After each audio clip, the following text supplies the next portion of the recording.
start every podcast with just a simple question. Yeah. Where were you born? Malden, Massachusetts is where I was born. Yeah. Malden, Massachusetts. All right, so I'm gonna say something though. I don't know why I'm in the mood to do this, but this is the most honest I'm gonna be about my past in history. Okay. I don't know what is making me. Usually I lie about all of this. I'm serious. I'm being totally serious, and you're gonna find out. You're gonna find out why in a second here. But I don't know why I'm feeling it right now. But I'm feeling honesty. I was born in Malden, Massachusetts, which is a small town right outside of Boston. It's like a suburb of Boston. Okay. Parents had met there. I was born there, and then 3 years later we moved to Los Angeles, where I spent from 3 until about 13.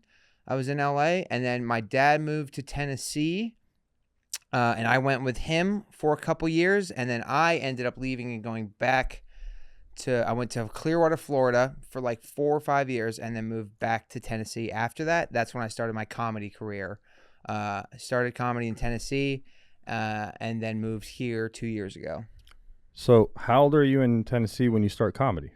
26, 27. You're Memphis? Knoxville, Tennessee. Knoxville. Yeah. And what's the scene like over there? There's not really a scene. It's like, I would say it's like 15 guys who all, I'd say there's 15 guys who all do 1 or 2 open mics that happen and all just sort of complain about each other and think they're doing comedy. And then, so you sort of exist in that circle for a while. And then you get out into a real scene, like I would call a real scene, Nashville. That's where I really feel like I started comedy. Well, actually, you know what? I think I'm going to look back at my comedy career and feel like I started here. But yeah, started sort of in Nashville doing like real shows and stuff like that. First club stuff up there at Zany's. I would drive, dude. When I started doing comedy, I would drive, when I first started, because there was no mics in Knoxville, I would drive fucking 2.5 hours to Nashville 3 or 4 times a week to do 3-minute spots and then fucking drive back. And I did that for 2 years. So you don't think you cut your teeth there? You think Austin is where you actually like? I think if I have a legitimate comedy career and somebody asks me where did you start, I think I'm gonna feel like Austin's where it really started. Does that make sense? It does, but I wish you would like elaborate on that. Why do you think that what the work you put in? I mean, you just talked about driving. Oh, a ton just of work. to do like 3 minutes. I and do then this. Drive back. I don't know why. How do you dismiss that much effort that you put in? That's so funny. It would be almost like if Lance Armstrong Armstrong said the Tour de France is the first time I got on a bicycle. Yeah. And you're like, what the fuck are you talking about? Yeah, no, that's really you know what, let me tell you a funny story, because I'm noticing this is a pattern in my life for whatever reason. When I was I had gone back to visit Nashville. No. When did this happen? I don't remember, but it was right when Theo Von had moved to Nashville, right? And me and Theo were standing outside Zany's. He didn't know me. We were standing outside. There's a smoking area where like all the comics hang out and smoke, right outside the green room at Zany's. And we're standing out there. He's standing right next to me. There's a couple other people and stuff. And Theo doesn't know me or know who I am. And I had started comedy. I was like 2 or 3 years in, still just doing open mics and stuff like that. Maybe had done a couple club shows and stuff like that, but very, still very green, right? And he turned to me and he goes, "Hey man, you a comic?" And then I said, "No." All right. I don't know what it is in my brain, because this is the same thing. You're totally right. It's crazy to dismiss all the work that I did before, but my brain does that for whatever reason. Yeah, but see, you don't stand alone on that mountain. It's called imposter syndrome. Yeah. There's people selling out arenas that get off that stage going like, I don't deserve this. Yeah. And it gnaws at a lot of artists forever. It's one of those things that it's an itch that can never be scratched. Yeah, I try to be careful with that, because I know a lot of other people that will say they have imposter syndrome, where I look at them and I go, no, you should be feeling that. You do suck. You know what I mean? Have you ever heard somebody say that says they have imposter syndrome, but you're like, dude, you are a fucking imposter. Yeah, but see, the thing is, you know what I mean? All right, but here, I'll put it to you in the simplest form that I could think of is, if you define your own mental illness, you're doing it wrong. Yeah, okay. So you can describe what's wrong with you, which is what you did. You didn't say, I have imposter syndrome. You said, I always do this to myself and I don't know why. Yeah. That's what someone would explain as the symptom, right? Okay. So that's genuine. Right. Whereas the dick that stands there and goes like, man, I'm fucking killing it, but I don't understand why. Like, I don't feel like I should be. You're like, no, dude, you're not killing it first. Yeah. If you were, your peers would be telling you. Right. And it would be obvious. Yeah. And like, I spent a day in Austin yesterday and I understood the caliber that you have to work at, Yeah. that it's just like, It's no joke here anymore. Yeah. yeah, I mean, the crowds are here for funny. They didn't just stumble in because the bar was full next door. No, Yeah. they actually came out Yeah. for this. So if you don't bring in what I saw last night from a good bunch of comedians, then you shouldn't be on this scene. Yeah. This is LA, this is Chicago, this is Boston now. This is Yeah. like the elite where Yeah. you And should maybe be. even beyond that in a lot of ways. Well, I mean, you are going through this renaissance of comedy in Yeah. Austin, but I mean, you guys are like on the upper echelon of Yeah. how you have to perform. Yeah. Yeah, and I think that's because there's not really a ton of industry here yet. And there's not like a whole hierarchy that's existed for years and years. All these guys that you're seeing, these guys that came, are all the best, and we all still just care about comedy. I think that will change. When the industry shows up here and money shows up and people get deals, and that'll ruin how beautiful this is now. But I do think just comedy wise and funny wise, there's nowhere better than Austin right now. And that's because everyone here is still hungry. Everyone here hasn't fucking made it yet and is just working on their act and being better than the guy who's after them or before them. I feel like industry may never come to Austin because I pray. I see a self-built industry from the comedians here that have just these amazing, be it a comedy club, be it studios for podcasts and podcasters, be it, shows that they put on that showcase other comedians. You guys have this bubble to yourselves. Yeah. And it's funded and fed really well by the public that just consumes content. Yeah. So you don't really need anybody to come in. Yeah. And if they try, they're probably not going to pay you enough to give a shit.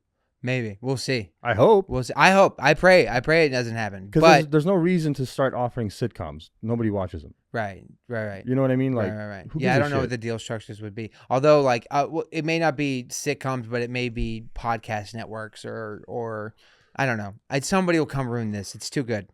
It's too good. Somebody's gonna get their fucking fingers in the pie. It's just the way. I think it's the way it fucking goes. But I think it's also meant to be that way. Things like this aren't meant to exist indefinitely. This is a moment in time that's great. And that moment, and for a moment in time to be great, that moment will have to end at some point. I don't think we're even close to there. I don't even think we've seen how high it's going to go. I think it's going to go even crazier than this, but it won't last forever. Well, it's not meant to. The way I look at it is, for the first time, the entertainment industry is turning to the hands of the entertainers themselves. Yeah. And there's a wonderful quote from the CEO of Alibaba, and he said, if you're not actively killing your own business, someone else is. So take that as the entertainers who finally have control over all of this. Yeah. Keep killing your business. Yeah. Keep being the pioneers and keep coming up with the new cool shit. Yeah. So industry never takes over. If you guys can continue to fund this and do things like what you're about to embark on next week. Yeah. And what Bert Kreischer did with his movie, the Machine movie, and what YMH Studios does, and what the Sunset, comedy store, the comedy club does, and the Mothership, and Creek in the Cave, and this has the potential to never need industry to come in. I hope so.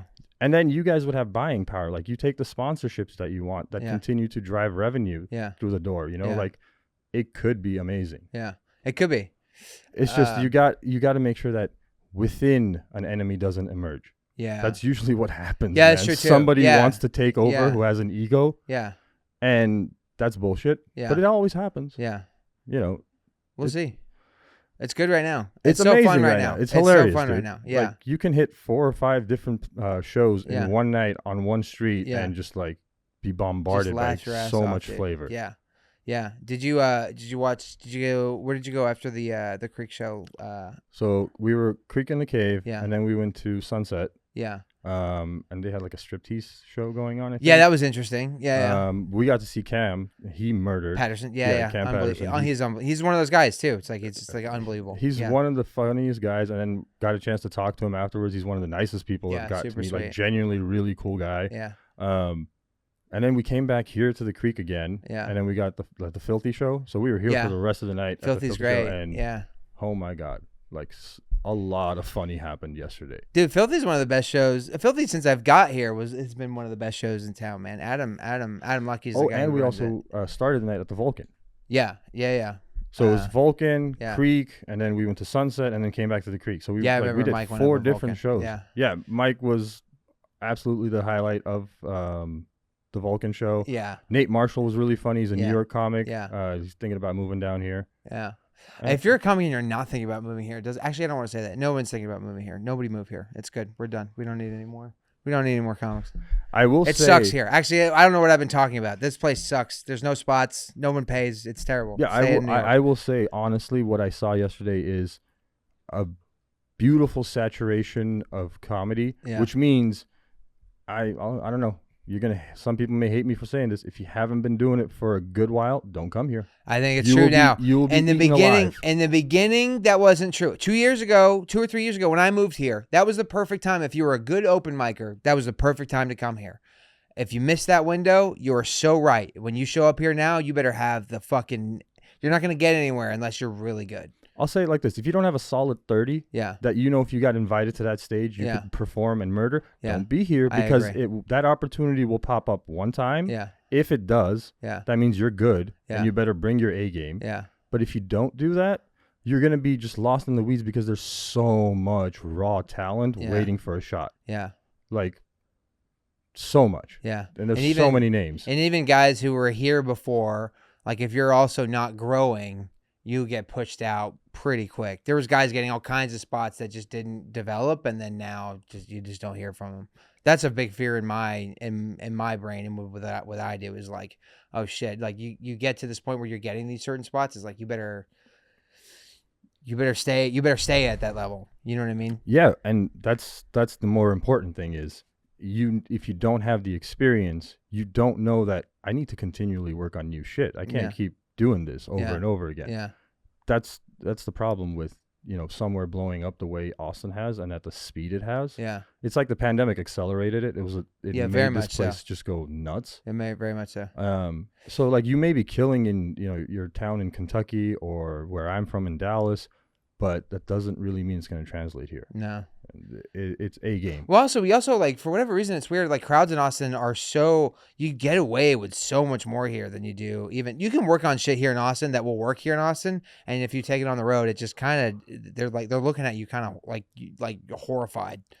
Well, because you're not really and again, I'm going to get hate for this. You're not in Texas. Right. It is different. Yeah. You're definitely not in Texas, guys. Like, come my way, you'll understand what Texas looks like. Go further past my way, you know what Texas really is. Yeah, we just drove back to drive the route from Las Vegas, and coming through the Panhandle, there's some places out there that it's pretty wild. Just a couple hours from here is pretty wild. But I will say this. If you think you're great as an Austin comedian, you better do those gigs on the conservative side because that's 2/3 of the country. Yeah, for and sure. if you really want to sell out an arena, Austin just doesn't have enough people. Yeah. So you've got to be able to tighten up your act to cater to not just your comedy buddies that are going to laugh, but also the crowd in every city. For sure. And I'm sure you know this, like working the road, it's hard.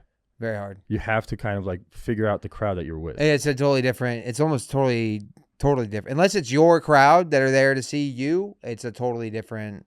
But it's also that's really the best way. Between that, it's a good balance of both. It's like doing a ton of local spots, just getting up and up and up and up and up and up, but then also taking that material and working it in front of crowds on the road. That's the real secret sauce is taking that material and then going to the crowds on the road. And I think a lot of guys miss that part of the secret sauce. That's what really makes you great in front of anyone.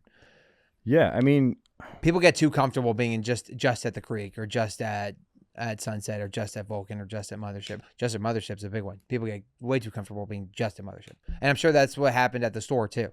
You know what I mean? There were guys that were great at the store who couldn't do really other rooms very well. So on that, what are your thoughts as a comedian about bombing on stage? It's not fun. Or not? It's not. Well, I don't know if it's a necessity and as much as it is just an inevitability. Okay. You know what I mean? Like, I don't think it's a thing where you go up and you go. There's nothing productive about going and bombing when you had the chance to not bomb. Well, no, yeah, I mean, you know what I mean? You don't go up self-sabotage, but I mean, when it does happen, it does happen, you're in it. And you go, this sucks, and you're sweating, and you feel like you're starting to lose grasp of what funny even is. You know what I mean? You feel like maybe I've never said anything funny. I don't even know what's happening on up here. And so it's a very almost like psychedelic experience where you're like, I don't know if you describe it as fun or because it's not fun and it's terrible, but it is necessary for growth. But also it's not something that you can manufacture, right? So like what I'm saying is like, so you can't go up and self-sabotage. You can't go up and go, it's not like it's not genuine if you self-sabotage because right. you know you're doing it. Right. And some comedians will do that on purpose and still get a bunch of laughs because the crowd picks up on it really quick. Like you're being a dick on purpose versus you're trying shit that's just not working. Yeah. Well, yeah, that's a huge difference. But it's also like one of those things where it's like, it's like you have your stats, your statistics, and then you have like in business, you have your statistics and your sub-statistics, right? So it's like if you're working in sales, right? X amount of cold calls equals X amount of contacts equals X amount of closes or whatever, it's right? like the conversion rate, right? Right. Okay. So if I know I want to just make more closes, I need to do these other two things, right? Right. So, but it doesn't work the opposite with comedy because it's a more fluid thing. You can't just go, all right, well, if I want to get this good, I need to bomb this amount of times in front of this many people or whatever, because you can't manufacture the bomb. It just has to happen. You have to go up and for whatever reason, and you can be really good. You can be really, really good. You can have a set that you know works and is perfect, and you walk out on stage and just you can't even put your finger on what happened. You just start talking, and they just hate you. You know what I mean? They just. I don't know what you mean because I've never been on that stage. You've seen it, but you've seen enough comedy. I've been in crowds where I'll be in the back with the comedians and we'll be laughing. Yeah. Because we genuinely understand it's a hilarious bit that the person's doing, but the crowd's just not getting it. It's either too dark or just something's not that it's an off crowd. Well, the best I don't know what it is, but it's like we'd be laughing in the back and nobody else is, and you're like, what the fuck's wrong with you people? So there's also two different types of bombs though, where it's just like, that's a type of bomb where you're building material, right? And that's necessary for building material because you're finding out what parts work and what parts don't work. Then you can remove the parts that don't work and put in stuff or try something else until you find something that works. That's just like mechanical, right? Right, right. The best bomb to watch is watching your friend do material you know works. You know this is funny. You've seen it destroy. And for whatever, there's just no way to know what it was, but he goes out with a bit that you fucking know works, and it's just silent. That's the most fun bomb to watch, in my opinion, right? That's the most fun bomb to watch. Is your friend where you're doing stuff that I know this is hilarious. This bit's automatic, and they're just crickets. That's unbelievable. It like what the first thing that popped into my head, I don't know why but at this point it's old enough that we can talk about it. It's like Chappelle's crack baby joke. Yeah, everybody knows that it murders. Yeah, like one of the fun.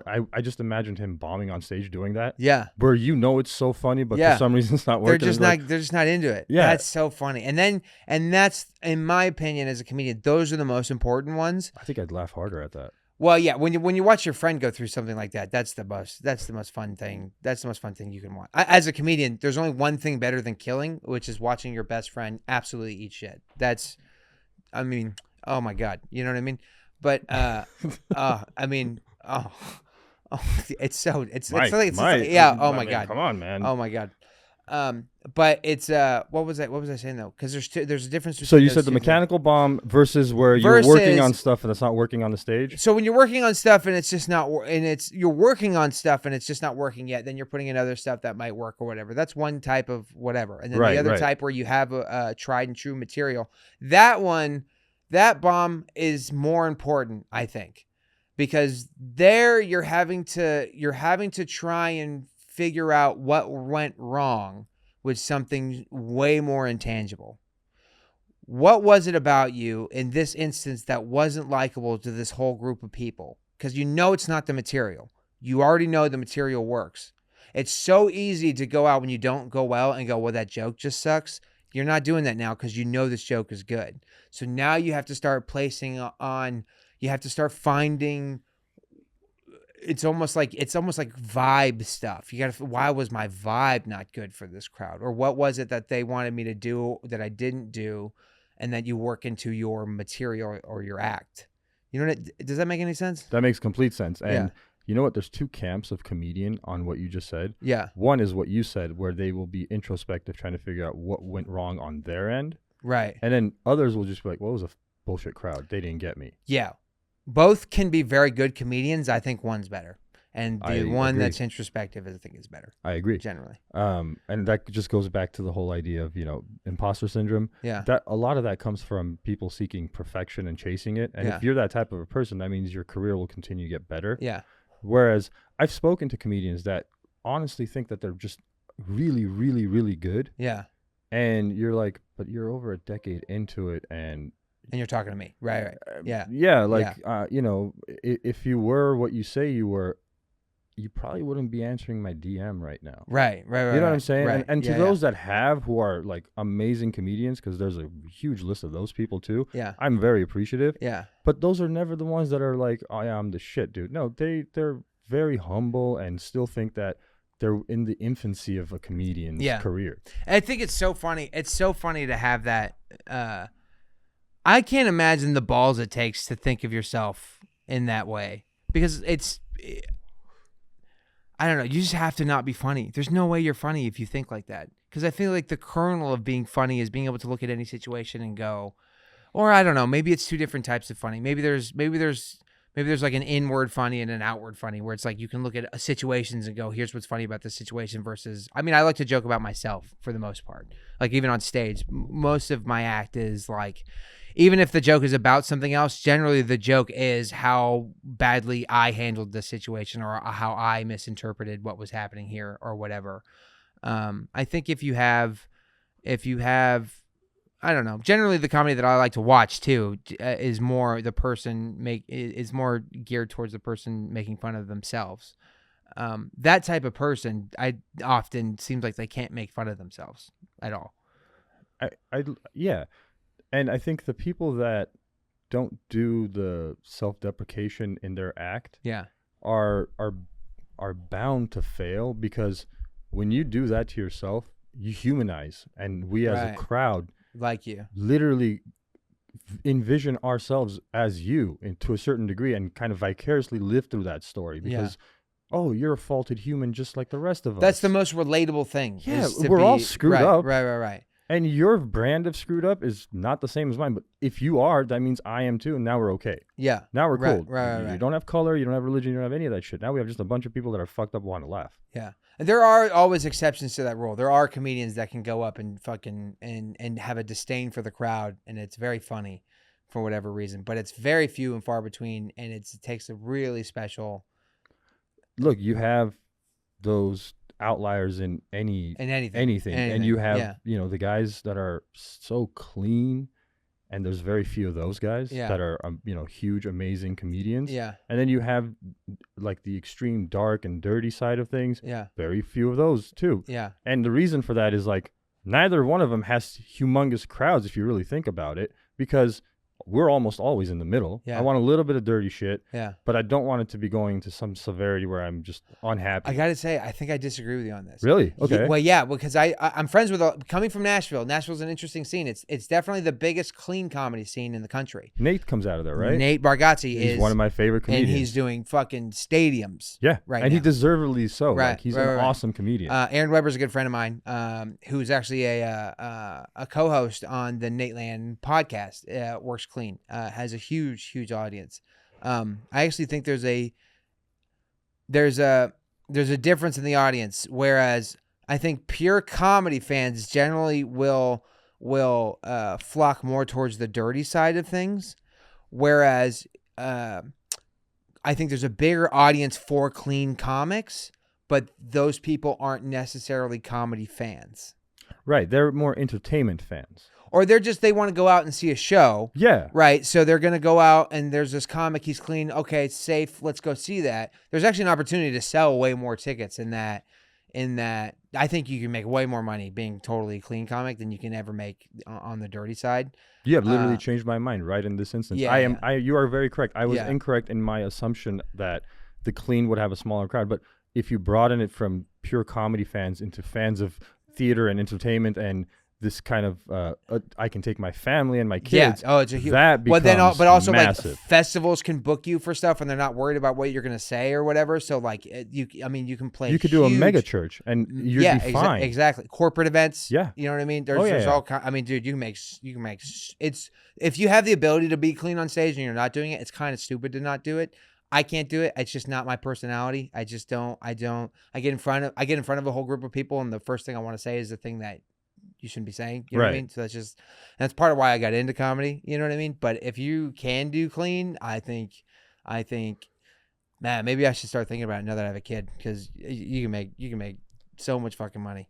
And clean, does have levels. Like you can be fluffy. You don't have to be bad. You don't have to be bad. Like it also, I think there's a thing when comics have where they go clean means hacky. It's like, that's not actually true. Nate's one of the funniest fucking people on earth, and he's not hacky at all, and he's squeaky clean. Dude, his bit about buying the same reversible jacket. Oh, that's so good. It's the funniest thing in the world. Good. And you're like, it takes a lot of, it seems simple when you think about it, but it's such an intricate joke, and it's very well thought out. And he's got a lot that goes into this one simple idea of buying just 2 jackets. Dude, well, I can't even, him being, it's like, and I don't think we have anybody in Austin right now who's squeaky clean that's coming up with us that I can think of. But Nate went through New York in the 90s and early 2000s, and he competed with some of the best dirty comics on planet Earth and did the same show. That's the way to do it, is to cut your teeth being a clean comic, going up against dirty guys every night. That's why Nate is who Nate is now. You know what I mean? Yeah. He wouldn't have happened any other. I don't think that would have happened any other way. He didn't just prove to the crowd that he was a good comedian. He also proved to the New York comics that, hey, dude, I can hold my own. Yeah, I can hang. Yeah. Now you touched upon something. You said the reason you got into comedy was kind of like you wanted to be edgy and do that stuff. What made you actually get into comedy, and what age did that start? Like, how did this journey begin of, man, I want to be on the stage? I don't even know. It's a good fucking question. I remember we went to New York. So I've always liked stand-up. I've always consumed a ton of stand-up. When did that start? Oh, young, super young. Who did it start with? My earliest memories of comedy, listening to comedy, I used to remember. Do you remember LimeWire back in the day? Oh yeah, of course. Yeah. Wait, how old are you? I'm 30. Okay, so I'm 37. So whatever you reference, trust me, I'll know about it. We're there. We had AOL and shit. Well, So remember back like LimeWire, you would just like download like random. You would just like come across random files and just download and just check out what it was. Yeah. I remember Robin Williams. There was a bit about golf. I had that on my iPod Shuffle. Oh yeah, how the Scottish came up with golf. Yeah. I remember that. 18 fucking holes. Unbelievable. I still go back and listen to it all. We'll call it a stroke. Yeah. Rest in peace, Robin Williams. You are by far one of my favorite comedians. That's why you are on my wall in my studio. Yeah, he's an unbelievable joke thief. And then is he really? Notoriously, you didn't know that? I had no idea. I was just slipping that as a joke. Everyone knows, but also he kind of gets a pass for whatever reason. But notoriously was really a joke thief. Yeah. Everyone knew that. And also, I'm not talking shit. This is known, well known. It doesn't lessen the man for me in any fucking way, because me neither. Yeah. He did it so well that I never even thought that he was taking somebody's It's also joke. just I'm so removed from who he may have stolen from or whatever. It doesn't matter. He also there's some stuff that's so clearly, it almost didn't even matter what the material was. This is just him. You know what I mean? Anyways. Robin Williams, and then I deep cut. I remember I had this was also a LimeWire thing on my iPod Shuffle. I had the entire Norman Rockwell is Bleeding, which was Christopher Titus's first album. And I would listen to that. I memorized that whole album and would just recite it and just say it and just I could probably even do it. I'd probably even do it now. I would listen to it when I was falling asleep or whatever. I remember in high school, just falling asleep, and I would always have my earbuds in listening to that whole album. But I don't know why it never I never thought to try comedy ever. Okay. That wasn't until I went to New York, and I was a big fan of Louis. Louis was huge growing up. Armstrong or CK? Yeah, Louis Armstrong. And no, Louis J. Gomez. And no, I was a huge fan of Louis. And I remember I remember going to because his during his show, the intro to the Comedy Cellar was there. You know what I mean? I think that's where I knew the Cellar from. We went to New York. We did a trip to New York, and I just really wanted to go to a show at the Cellar. When you say we, who's we? It was me and a couple of buddies. Okay, so like a friend's trip. Yeah. Okay, yeah. awesome. And I really wanted to go to. No, actually, I want to say the first time I was at the Cellar was with Taylor. Me and who would become my wife, as my girlfriend, we took a trip to New York. And we went to I ended up going to the Cellar later with some buddies, but now that I'm thinking about this, I went to the Cellar first with Taylor. We went to the original room and we saw just a showcase on a random night. Chris DiStefano hosted. He was back when he was hosted. He was back when he was hosting. I remember Todd Barry popped in. Oh my God. Bombed. And then Todd bombed? Todd bombed. He was working on new stuff, but he bombed. I remember Nimesh Patel went up. Do you know him? I know Nimesh Patel. Well, I mean, I don't know him, but I know of him. You know of him? Yeah. I know of his funny. He went up. It was before he blew up. He went up and just fucking leveled, dude. Leveled. And then a few other people went up, and I remember Big J Okerson actually closed it out. And I didn't know Nimesh. I didn't know Chris DiStefano. I didn't know who Big J Okerson was. I had no idea any of these people or whatever, but I went and saw the show. And Jay's not huge at this point? No. So everybody's kind of on the rising star. On their way. I think Jay had already had some success. He certainly was not where he is now. Right. He was definitely. You got the vibe. He was top dog on that show. Like he came in and closed out that at the end. He sort of had this like disdain for the audience and like was like, I'm Big J. I've been here for he's already been in the Cellar at that point for like fucking 20 years or whatever. So, but he did not have the pop that he had now. He was massive in New York, right? Yeah, at that point. But this is also, keep in mind, I'm still fairly new in comedy. This was only like 6 years ago. You know what I mean? Okay. So it was like 2018, 2017 kind of? Somewhere around there. Yeah. Because then I remember, actually, no, it would have been a little bit before that. This would have been like 2015 at that point, Jay or is 16. big. Like, yeah. Gas Digital, the whole deal. Like, this is 2015, 2016, okay. somewhere in there. So they're right about to explode. Right.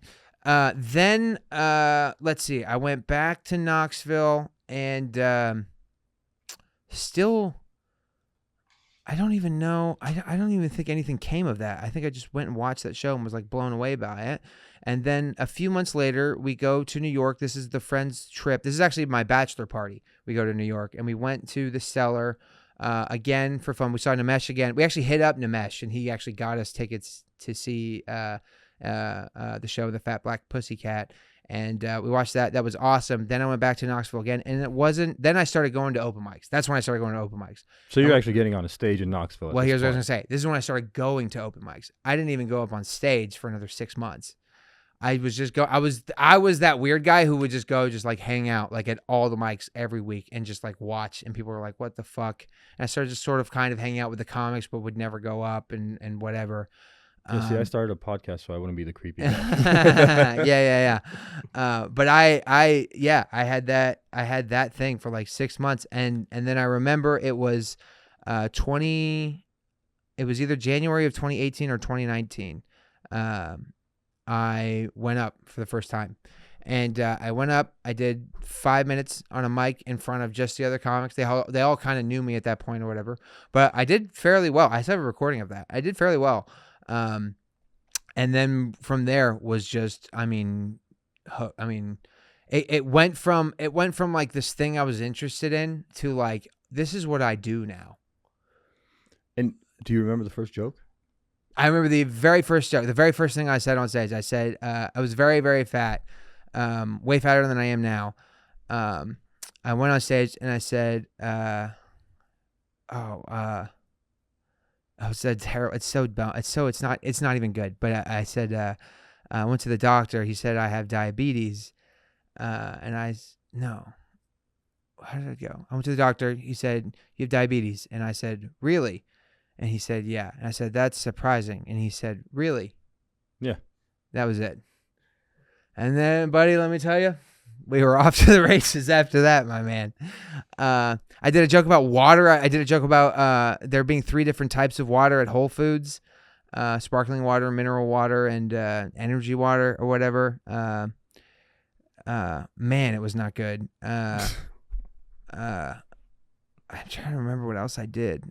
I have the recording of that somewhere, but in terms of an open mic though, it actually didn't go that bad, and which is probably responsible for. And maybe maybe my life would have been better had it gone bad. You ever heard like the worst thing that can happen to a gambler is he wins? Yeah. I think that's what happened. If I just bombed, boy, I'd have a great sales job. You know what I mean? I wouldn't be riding a fucking bike to Vegas. You know what I mean? I doubt it. Yeah. Because everybody that I've spoken to, yeah. and it's about 80 to 90% completely bombed the first 5, 6, 7 times. Yeah. And it's like you fall into that 10% that had a I had a semi-good set. to a good set. Yeah. But like none of them quit, and all of them were completely hooked, even when they bombed. Yeah, it would have been the horribly. same way. It would have been the same. I And- was just so interested in comedy at that point. It didn't. I'm joking, but it wouldn't have mattered. No, I think the whole point Yeah. of why I'm saying that is like, it really is one of those things where you're gonna fail so fucking much that you really, really want to do this. Yeah. It's like a person that pursues martial art. You're gonna fail forever until you actually win. Yeah. And then you're gonna fucking fail again. Yeah. It's these pursuits that have no real defined outcome are so interesting to me, because it takes a person that is willing to say that failure is almost always the guarantee, but I still think I can make it. Yeah. I'm getting more comfortable in my life with failure, just it's a weird balance, because you also don't want to become too comfortable with failure. You don't want to be. Oh no, that becomes misery. Failure without learning is misery. But if you fail and you learn from that failure, then eventually it will. And you'll keep have pushing. Yeah. I mean, you got to look at it as life is a bell curve, but it's a continual bell curve. You got to have down and ups, and ups. If it's always an up, then there's no point to it. If it's always down, then geez, there's no point to it either. It's definitely been recently in my life that I've started to like really come into the idea of like it's okay to just do shit. And what do you mean?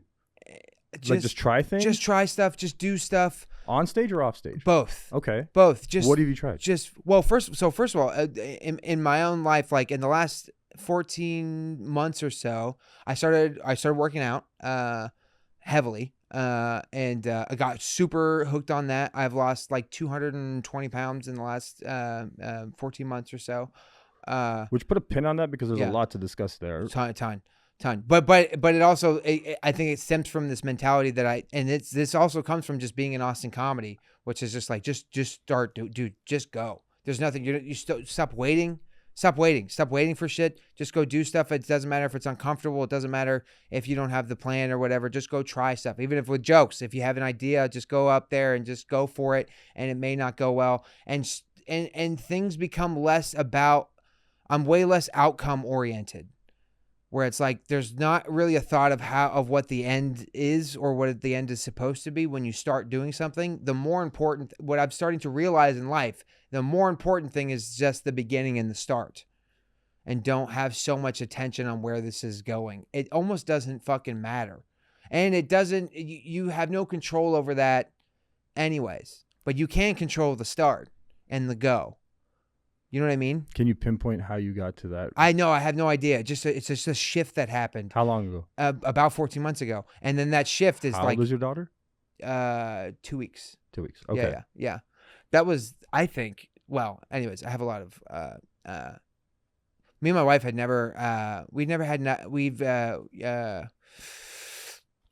we had been in a situation of just not trying to not have kids for like a long time. And then I started getting in shape, and I think the pipes, you know what I mean? I think shit wasn't swimming, and then all of a sudden I got in shape. Well, there's a lot of science behind what you just said, because once you started working out, your body started to produce testosterone more. Yeah. The less fat you store, the less estrogen you have as a man. Yeah. Which men don't realize this, but we do. We make estrogen just at a very, very, very low dose. Right. You need it. It's an essential hormone. Yeah. And as we get older, it gets a lot more. This is Really? why like testosterone replacement therapy and stuff is needed, because it actually kind of subsides the estrogen too. Okay. So man tits and all that stuff. Interesting. Yeah. Like the sports medicine science that is trickling into everyday like people over 50 and stuff is really interesting to see. Kind of like we are reversing aging to a great degree. Crazy. 50 is like not old anymore. Yeah. When I was young, 50 was dead. Oh yeah, I mean, Yeah. remember 35-year-old men back in the day? You're Yeah. like, oh Jesus Christ, man, Yeah. look at that guy, he's hardened. He's Like, 35. look at that, Yeah. he's at the No, bank that's a kid. every day, and you're like, that's me, bro. Yeah, Like, yeah. I still feel like a 14-year-old Yeah. inside. Yeah. You know what I mean? And Totally. it's like, it's It's crazy. weird. It's weird. We're gonna live super fucking long. But to that effect, that like if your testosterone levels are higher, Yeah. your semen production goes up, More fertile. Yeah. and you're more fertile, Yeah. and you get the job done. It's just this Your swimmers become stronger too. Like Yeah. their tails aren't all fucked up and shit, and they're like, I can do this. Mission accomplished. Yeah. Which Yeah. it tells me one thing that I know people may not agree with this, but nature has its own way of population control. It may not want those that aren't in top nurture position to have children, let's say. Interesting. That's an interesting thought. And I think I think maybe you're right. Yeah, totally. And it's not a cascade of you will never. It is get your shit Together, and get then your shit you can. together, Yeah, and then yeah. you will, without even trying, have children. Yeah. A plethora of them. I think there's all kinds of safeguards like that in nature. Or Look, we'll call it nature or whatever. But we call it. I call it the mystery of what we don't understand. Yeah. Like, there's this beautiful balance that does exist, Yeah. even if we don't understand it. For sure. But to this whole like journey 14 months ago that began with losing a bunch of weight and having this different outlook on Yeah, life. Yeah. What else has changed? I mean, you've lost 220 pounds. Yeah. How did that begin? Like, what was it that you just woke up and you were like, I went for a walk. I went. I all I could do. I was super. Well, first of all, I was very heavy smoker, drug user. And when I say drug, I was not an addict. I wasn't doing like heroin or anything like that. You're a comedian. I'm a comedian, so I was drinking every night, smoking weed every night. You know what I mean? And overeating, which I put that in the same. Overindulging on just everything. Everything was overindulging. Food probably is our worst addiction Yeah. because it's so prevalent everywhere. It's also a necessity, whether Yes. you're addicted to it or not. So if you have that addictive personality and then you get addicted to food, you're fucked. Because no matter what, even if you can get off of it, you can't get off of it. You still need it every single day. Food's a mind fuck. It's a funny one that like no one takes food addiction serious. Like food addiction is the only addiction that like no one takes seriously, or is the only one that's like kind of funny. You know what I mean? Or that is completely unattractive. Where like a female, well, like if you're like a heroin addicted artist, like a female will still kind of be like, he's a bad boy or whatever. Hendrix fucked. Exactly. Hendrix fucked. Nobody wants to fuck some guy that just can't stop eating honey buns. You know what I mean? Yeah. Yeah. No, I Come on, dude. I got one left. No, I know exactly. But my bigger problem with the food addiction is that we don't talk about it, and now it has become an epidemic. Yeah. Where heroin doesn't hit a massive amount of the American population. It's like 4 or 5% maybe, right, that are addicted to heroin, if that even. Yeah. You know what I mean? Like Yeah. the statistical number of people that are truly statistical, right. It definitely feels like it hits every heroin and pharmaceutical. Yeah, I'm not putting opioids in there. I separate. I'm talking about pure fucking. Pure heroin. You got heroin. Okay, you're like shooting it up. Not your doctor prescribed it Okay. and turned you into an addict. Right, You know what right, I mean? right. Like Yeah. different things. Which that's huge. I mean, it's Because an astronomical number. the for that. synthetic shit that's created Yeah. is literally designed to make you more addicted. Yeah. Versus the natural heroin, Yeah. which is addictive but is not like super scienced to be addictive. To be addictive, You know what I mean? right. That's the difference. Well, so between it's them. interesting you say that. I think about this a lot. Like if you ever like if somebody says like I don't like fat, if somebody was like I don't like McDonald's, it's just like I don't believe you, because it wasn't even up to you.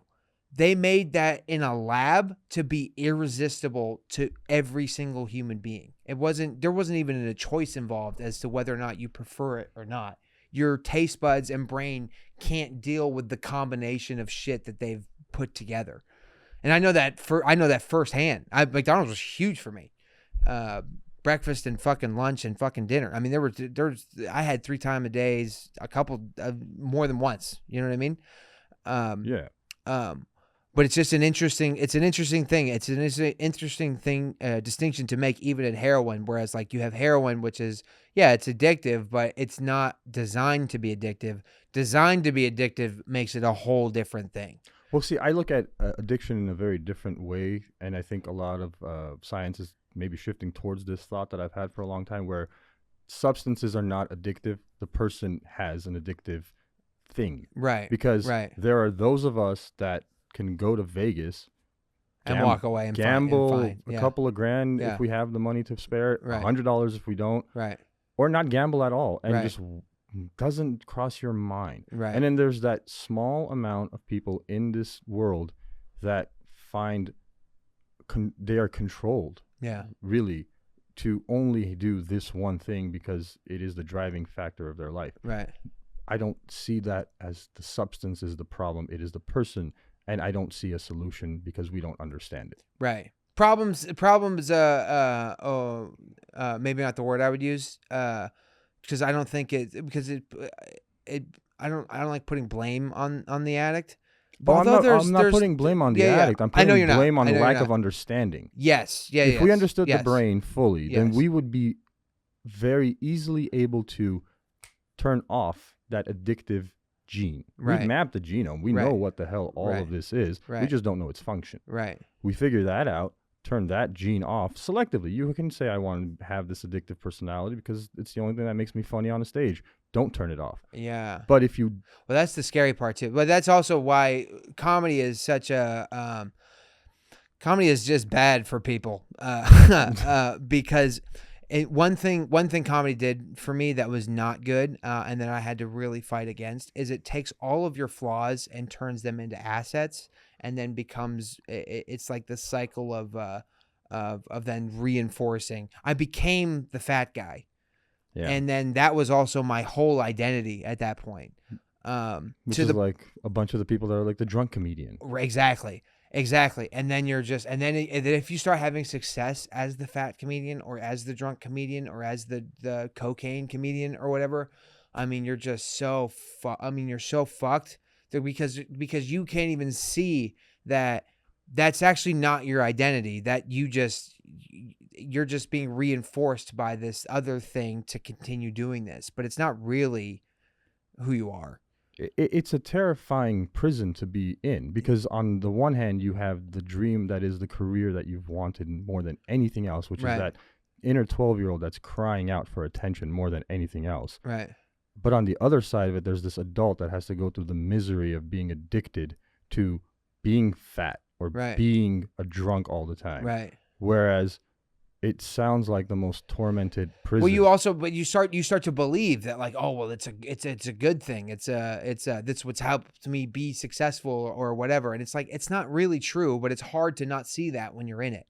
Those are truly the worst prisons, the ones that we create thinking we have freedom. Yeah. We all do it to ourselves. Yeah. It's the same thing as the person that goes to the job every day because they get to go fishing once a month. They're like, but I have that. Yeah. You're like, yeah, but you had other shit. That's scary too. It's a miserable state to be in, but I feel like so many people are in that state. Yeah. I love not having that. I was even talking about it on another podcast in here with Mike and Justin was here. Whereas like money is aside from money, my life is almost perfect at this point.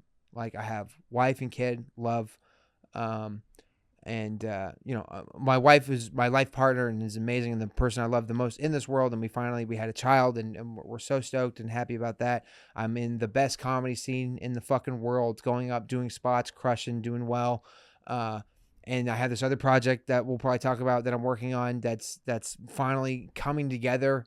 And my health is finally in a place that I feel good to be alive. And then I am totally broke, which sucks, but it's the first time I'm not even really thinking about that because everything else is just so good. You know what I mean? You probably won't get it, but yeah, I completely understand what you're saying. Yeah. Because this weekend changed my life. Really? I can't explain to you, like, I'm not the comedian, and I got to be behind the curtain everywhere yesterday. And I was with the unofficial mayor of this fucking place, Mike Eaton. Dude, he's just walking down the street and just people are like, hey, Mike. And it's like, what the fuck is going on? And it's like, for to be an audience member and such a fan to be kind of like on that side of it Yeah. is such a cool thing. And I feel like there's going to be so much to come from this one small trip, and so thankful. So I just wanted to thank Mike for actually doing that, because Oh, I yeah. can totally relate to what you're experiencing right Yeah, now. man. It's just fucking life rules, dude. It's like there's so much good fucking happening. And I'm sure that part will figure itself out. I don't even remember why we started talking about that.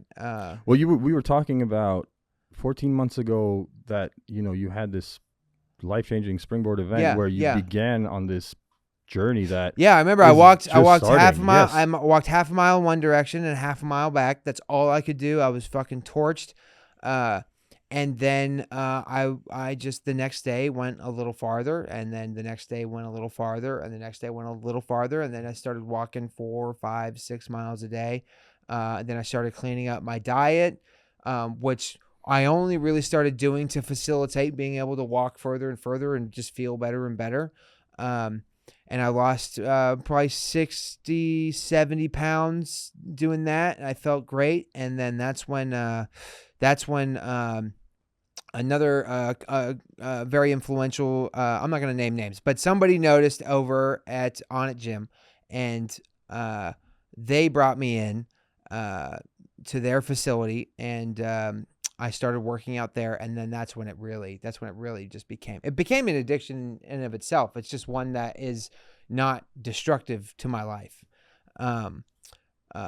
But they started training me, and I started, weight to step kept falling. I'm falling off. And then I started to notice I had a real knack for endurance events for whatever reason, or just endurance workauts. Okay. I can't compete with any of those guys on I'm not super strong. I can't lift. I just don't have, I honestly just don't have that mental thing either, just for whatever lifting, or a lot of the guys are jiu-jitsu guys, or Yeah, I figured because of Onnit and 10 Planets right across the street. Yeah. It's a huge, so ton of fighters work out there. I don't have any of that for whatever reason. I just don't.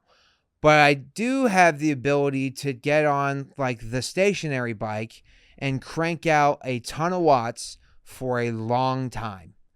I don't know what it is about my brain that can do that. I can just shut everything else out and sit on the bike and just go, to the point where other guys who are in really, really good shape can't keep up. Oh, the sheer amount of people that envy what you just said right now. Yeah. Like, I envy what you just said right Yeah. now. I wish I could do endurance kind of stuff, because I just like, my lungs give out Really? quick. Yeah. I don't know what it is. I've never felt athletic in any way, in any part of my life, but for whatever reason, we found this thing that I can just do. And it was also just like with the walking and running got out of control. Like I would go, and I could just go and go and go and go and go. And just, I wouldn't feel like I was done until it was literally from sun up to sundown type of thing. So you transferred addictions, is what you're telling me. Yeah, I talk about this a lot. I tell people, it's really the same cycle. It feels like the same dopamine cycle I was on with food before. I've just found something that is not completely destructive to my health to do it with. To that, have you found this elusive runner's high thing people talk about? 100% I have. Yeah, 100%. What does it feel like as a man that's done drugs and has had food be, it's not as good as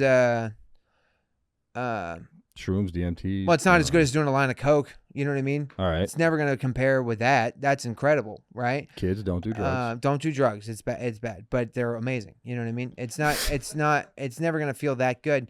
But there is something to it though, where you stop and there's a rush of endorphins, and you just feel you feel good, and it lasts way longer too. It's like it'll be hours and hours after a workout that I'll still feel fucking pumped up and good and want to talk to people and interact. And because I'm not normally like, if I don't work out and I don't do all that, I'm not engaged like this. I'm very standoffish and kind of a dick, and don't want to interact with other people. But then I get that, and then I start, and then the world just becomes something I want to interact with. Is it a bit of like a confidence boost because you've accomplished a goal for that day? You know, yeah, you 100% set out to too. do something hard and you did it. Yeah, that's a huge part of it too. Because I also feel like if there's a day where I don't go do that, it almost feels like a day didn't even happen. Right. Like I was just like, what the fuck did we even do? We didn't even do anything. Even if I don't go work out, if I still go do spots and stuff like that, even if I crush those spots, there's still something missing. in the day. And it is just this thing of taking the body, because I think your body is, I think it's built to run at red line every day. That's the way it's supposed to operate. I don't think it's supposed to sit around and not. Well, we're so quick to forget that if you go back 4 or 5 grandpas, you're running in a fucking field. Right, exactly. And you have to, because you need to kill something that a bunch of other things are trying to kill. Yeah. Because we haven't eradicated anything, because we don't have what, all of the shit that we have now to just like mass murder whatever animal species we give a shit about. Right. So to that effect, I mean, there's got to be like a lasting, lingering effect. If you look at the amount of data that's stored in a single teaspoon of DNA, well, that's all like wiring and code. You could think of it as like a program. Right. It takes a long time for a program to be fully transformed into something else. If you think about it, right? Right. So to that effect, I think we should be at red line. Yeah. Because we've manufactured ways to exist not being at red line, whereas before you had to be at red line in order to survive. Right. But now, without being at red line and being so sedentary, and I'm a victim of this myself. Yeah. I wish I did more to. Oh, dude. I mean, my whole life was spent not. Oh, yeah. Yeah. So I'm not preaching to anybody here. I don't, you know what I mean? I'm just telling you what's working for me right now. I'll preach working out even though I don't. Yeah. Because like, I'm that parent that, I was a lazy piece of shit, but my kids all have, really. How old are your kids? So I have a 9-year-old, an 8-year-old, and a 2.5-year-old. Okay. Fuck so 2.5-year-old he runs around all day anyways. Yeah. But the other 2 do water polo, and they've been in, karate and jiu-jitsu before. Yeah. So like we continually keep them in an active sport. Yeah. Because I'm like, that's good. If you do this as a habit when you're like 4 or 5, it'll transfer over into your adult life because you'll just be used to it. Yeah. It's a learned skill. Yeah. So to that effect, I think, you're right that the sedentary lifestyle is horrible. And it's so much better to work out. Yeah. I just think it's just more in line with what your body actually wants to do. It needs it, right? It needs it. So if I go through a day and I don't do that, it feels like I'm going into this event this week, and this week I have to take, my coach wants me to take 4 days off, totally off. And that is going to be a struggle. That's going to be a real struggle. Okay. I've not had that many days off since I started doing this. And you can't do any exercise whatsoever? He said. What about just stretching? He said, well, yeah, so I'll stretch. I'll do stuff like that, but no. Because I've heard stretching can be a hell of a workout in and of itself, because like yoga is kind of that, I have right? to keep my heart rate in certain windows. So I'm not allowed to get my heart rate up. So even if I can't even if I could get my heart rate way up with stretching, I'm not supposed to do that. So that's what's going to be tough.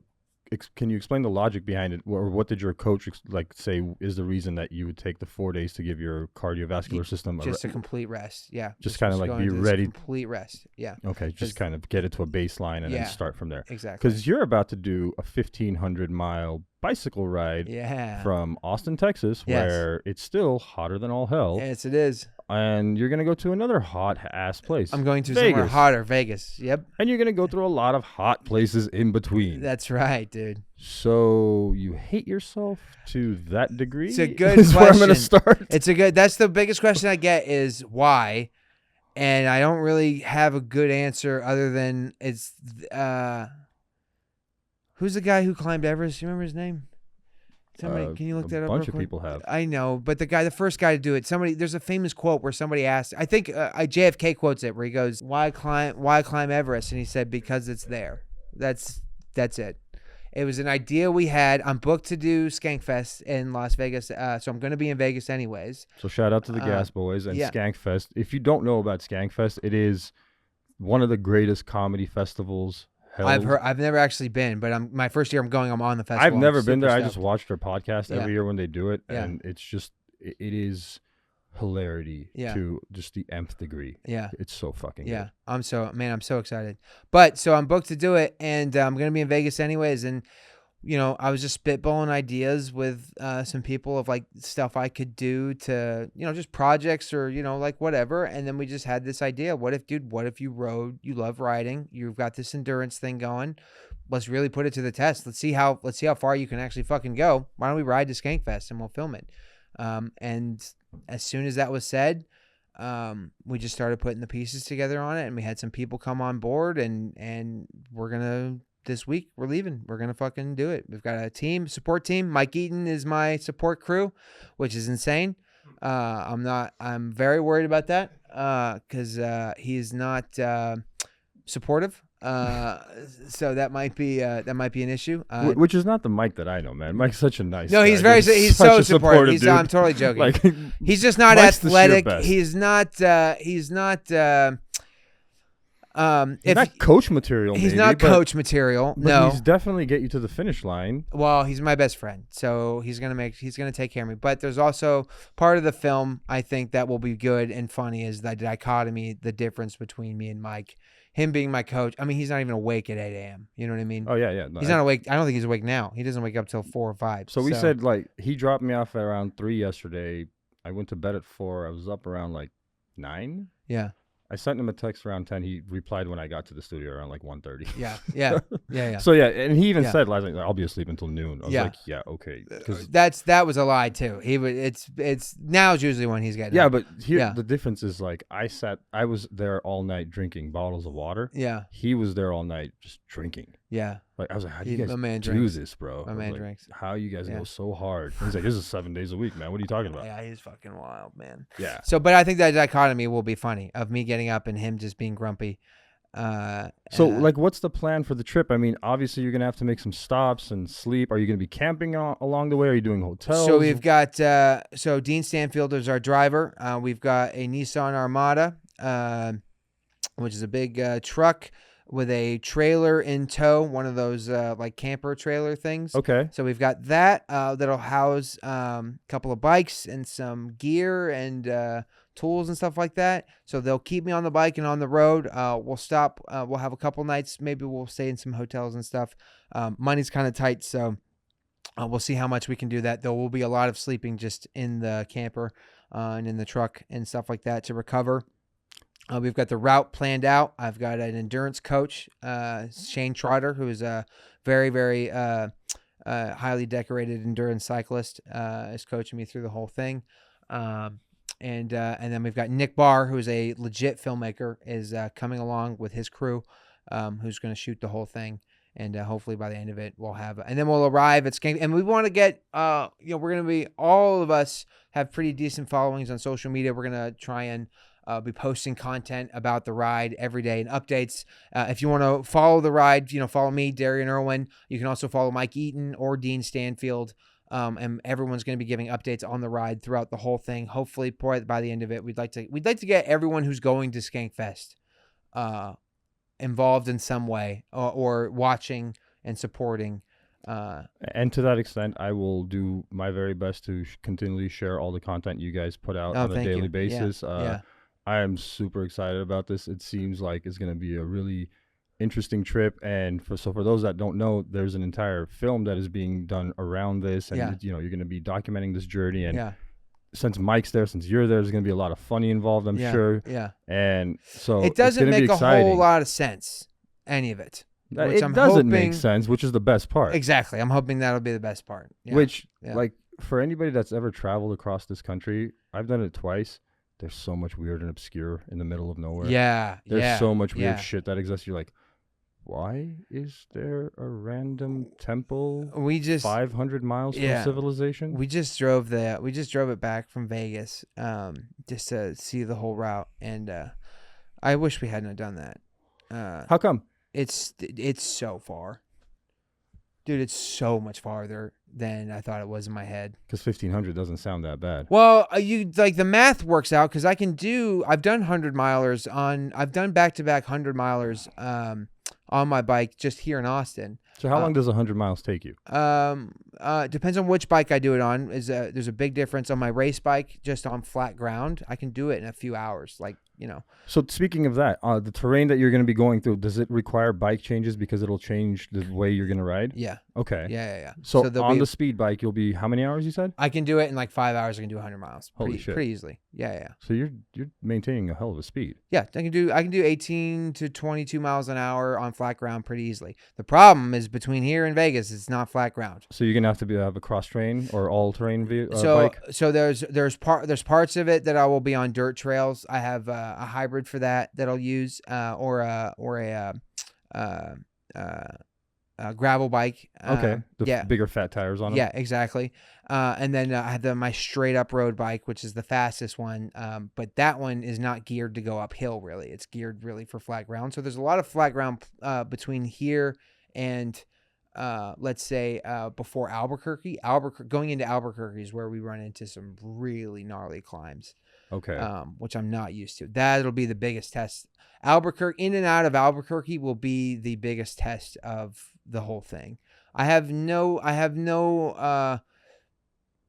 going up there to Albuquerque. I have no worries about that at all. It's that one part that I go, man, I don't know if I'm going to be able to make it up these mountains. And what's your strategy for pacing that out properly? What we want to do is so about 100 miles a day is what we need to do. There'll be a couple days leading up where I think we're going to try and do more than that to get some ground behind us, so we can go less than 100 miles a few days, where it'll just be, maybe I'll have some days where I do only 20, 40 because it's mostly up, just like straight uphill. Okay. So what kind of incline are you talking about? Like 4 or 5% type of stuff, but sustained over 30, 40 miles. Yeah, people don't think 4 or 5 degrees makes a difference. Try Yeah. doing that for about 40, 50 miles, 60 miles. huge. Like, it Yeah, hurts. it hurts. It hurts a lot. Also, there's a headwind that comes that direction. So we're going everything about this, we're going the wrong way. So let's talk about all the terrifying shit that can go wrong, right? Let's do that. Yeah. Well, first of all, we're going the wrong direction. We're going uphill against the wind in the middle of the summer through the desert. The bikes could break down. My team could quit. I think it's likely my team will quit. Which would make for a really funny end. Dude, I could leave. We're setting off from here at the creek in the cave. Yeah, I could leave here and I could shatter both my arms before I even get to 6th Street. You know what I mean? That would be the funniest thing that could happen. No, actually. no. Yeah.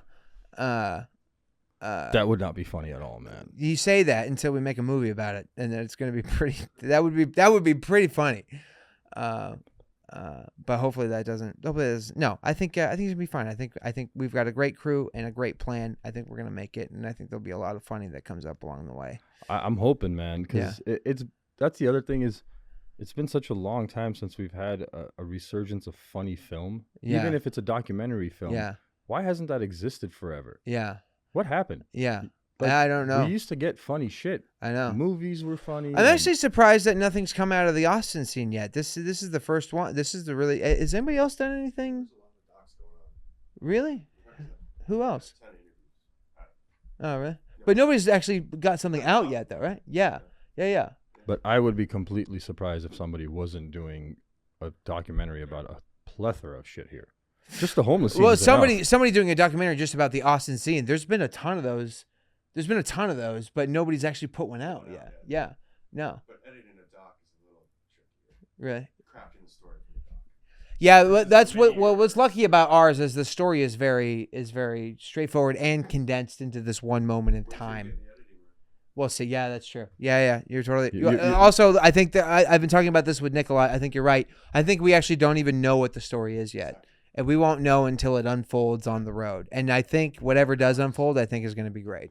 So you're going to be averaging how many hours a day on the bike? Probably 10. So 10. And then, so you're talking about at least 14 hours of footage a day because you're going to have a bunch of stuff leading up to it. Yeah. And you're talking about, what, 10 days? Yeah. That's 140 hours at minimum. A lot of it will be completely. Footage. Yeah, I know. There's a lot of it that will be completely unusable and we'll just throw away anyway. It's so mind-boggling to think that's, somebody's going to have to sit there and sift through all that. I know. You know what I mean? I know. Because you'd be pissed if they cut out that one part that would have been the gold. Yeah, I know. Well, I mean, what do you want me to say? Yeah, it's a lot of work. Yeah. You should say it, man, because it's like, dude. It is. It's a lot of work, but we're going to do it. Forget about the film. Just doing the bicycle ride by itself. Yeah, you're right. I quit. mean, really, man? Yeah. No, I know. He's like, all right, here's all the shit that should go wrong because we picked the. Well, dude, I have all the problems of somebody trying to make a movie, which is insane. And then on top of that, I have all the problems of an athlete going into a major endurance event. You're really selling this to potential sponsors right now, I man. know. Oof. Thank you. I mean, Jesus Christ, I know. If I'm like, I don't know. Well, that's why I have that. That's why I have I'm it. salivating. Listen, at the when mouth right now. I started to do this, I wanted to go by myself with a fucking tent. You know what I mean? Like so. You wouldn't have made it. I'm serious. I know. dude. Well, that's why I have a great team around me. That's why we had to raise some money to do this, to pay a great team to be around. Because I would not, without them, and without Nick really spearheading the movie making part of it, I would not make it. You are totally fucking right. Because like Wouldn't even be close. people think camping is easy. No, man. Yeah, you gotta Like, set up. You gotta be in the right place. Yeah. What if you're in the middle of some random Yeah, wild animal Yeah. and you get killed? Right. It happens all Yeah. the damn time. for sure. You know, and you don't want that. To Yeah, I get bit by Again, a it'd be a fucking snake. funnier movie, I'm Yeah. sure, but Yeah. you're not there to enjoy it. Yeah. It's like 4 hours of you dying after a snake bite. You're like, God I know, damn it. It's I know. comedy gold, but I what do know. we do with I it? hope I don't get bit by a snake. That would suck. So But what are the challenges other than the weather, the uphill that you have in that one section? And how long is that section that you're going to be in New Mexico? that Albuquerque section that I'm worried about is about 200 miles altogether. So it's not a joke. That's a long distance Yeah, to cover. I mean, yeah. it's a... No, it's not a joke. The whole thing is not. Yeah. This is a fucking. Although the tone of the whole movie is like silly and funny or whatever, like it's a real challenge. It's a real physical challenge to do this. I mean, it, and I drove it. It truly may not really even be possible. But we're gonna do it, and I think we're gonna make it. And if we plan it out correctly, I think we'll make a really good fucking movie. Listen. We get past Albuquerque. If we can get past Albuquerque, I think we got it in the bag. I think so. I mean, I have no idea because I'm not a cyclist. I didn't Yeah. do the path with you. But as Yeah. far as what you just told me, outside of the freak occurrence of breaking both wrists when you leave the creek in the cave, That'd be a problem. Yeah.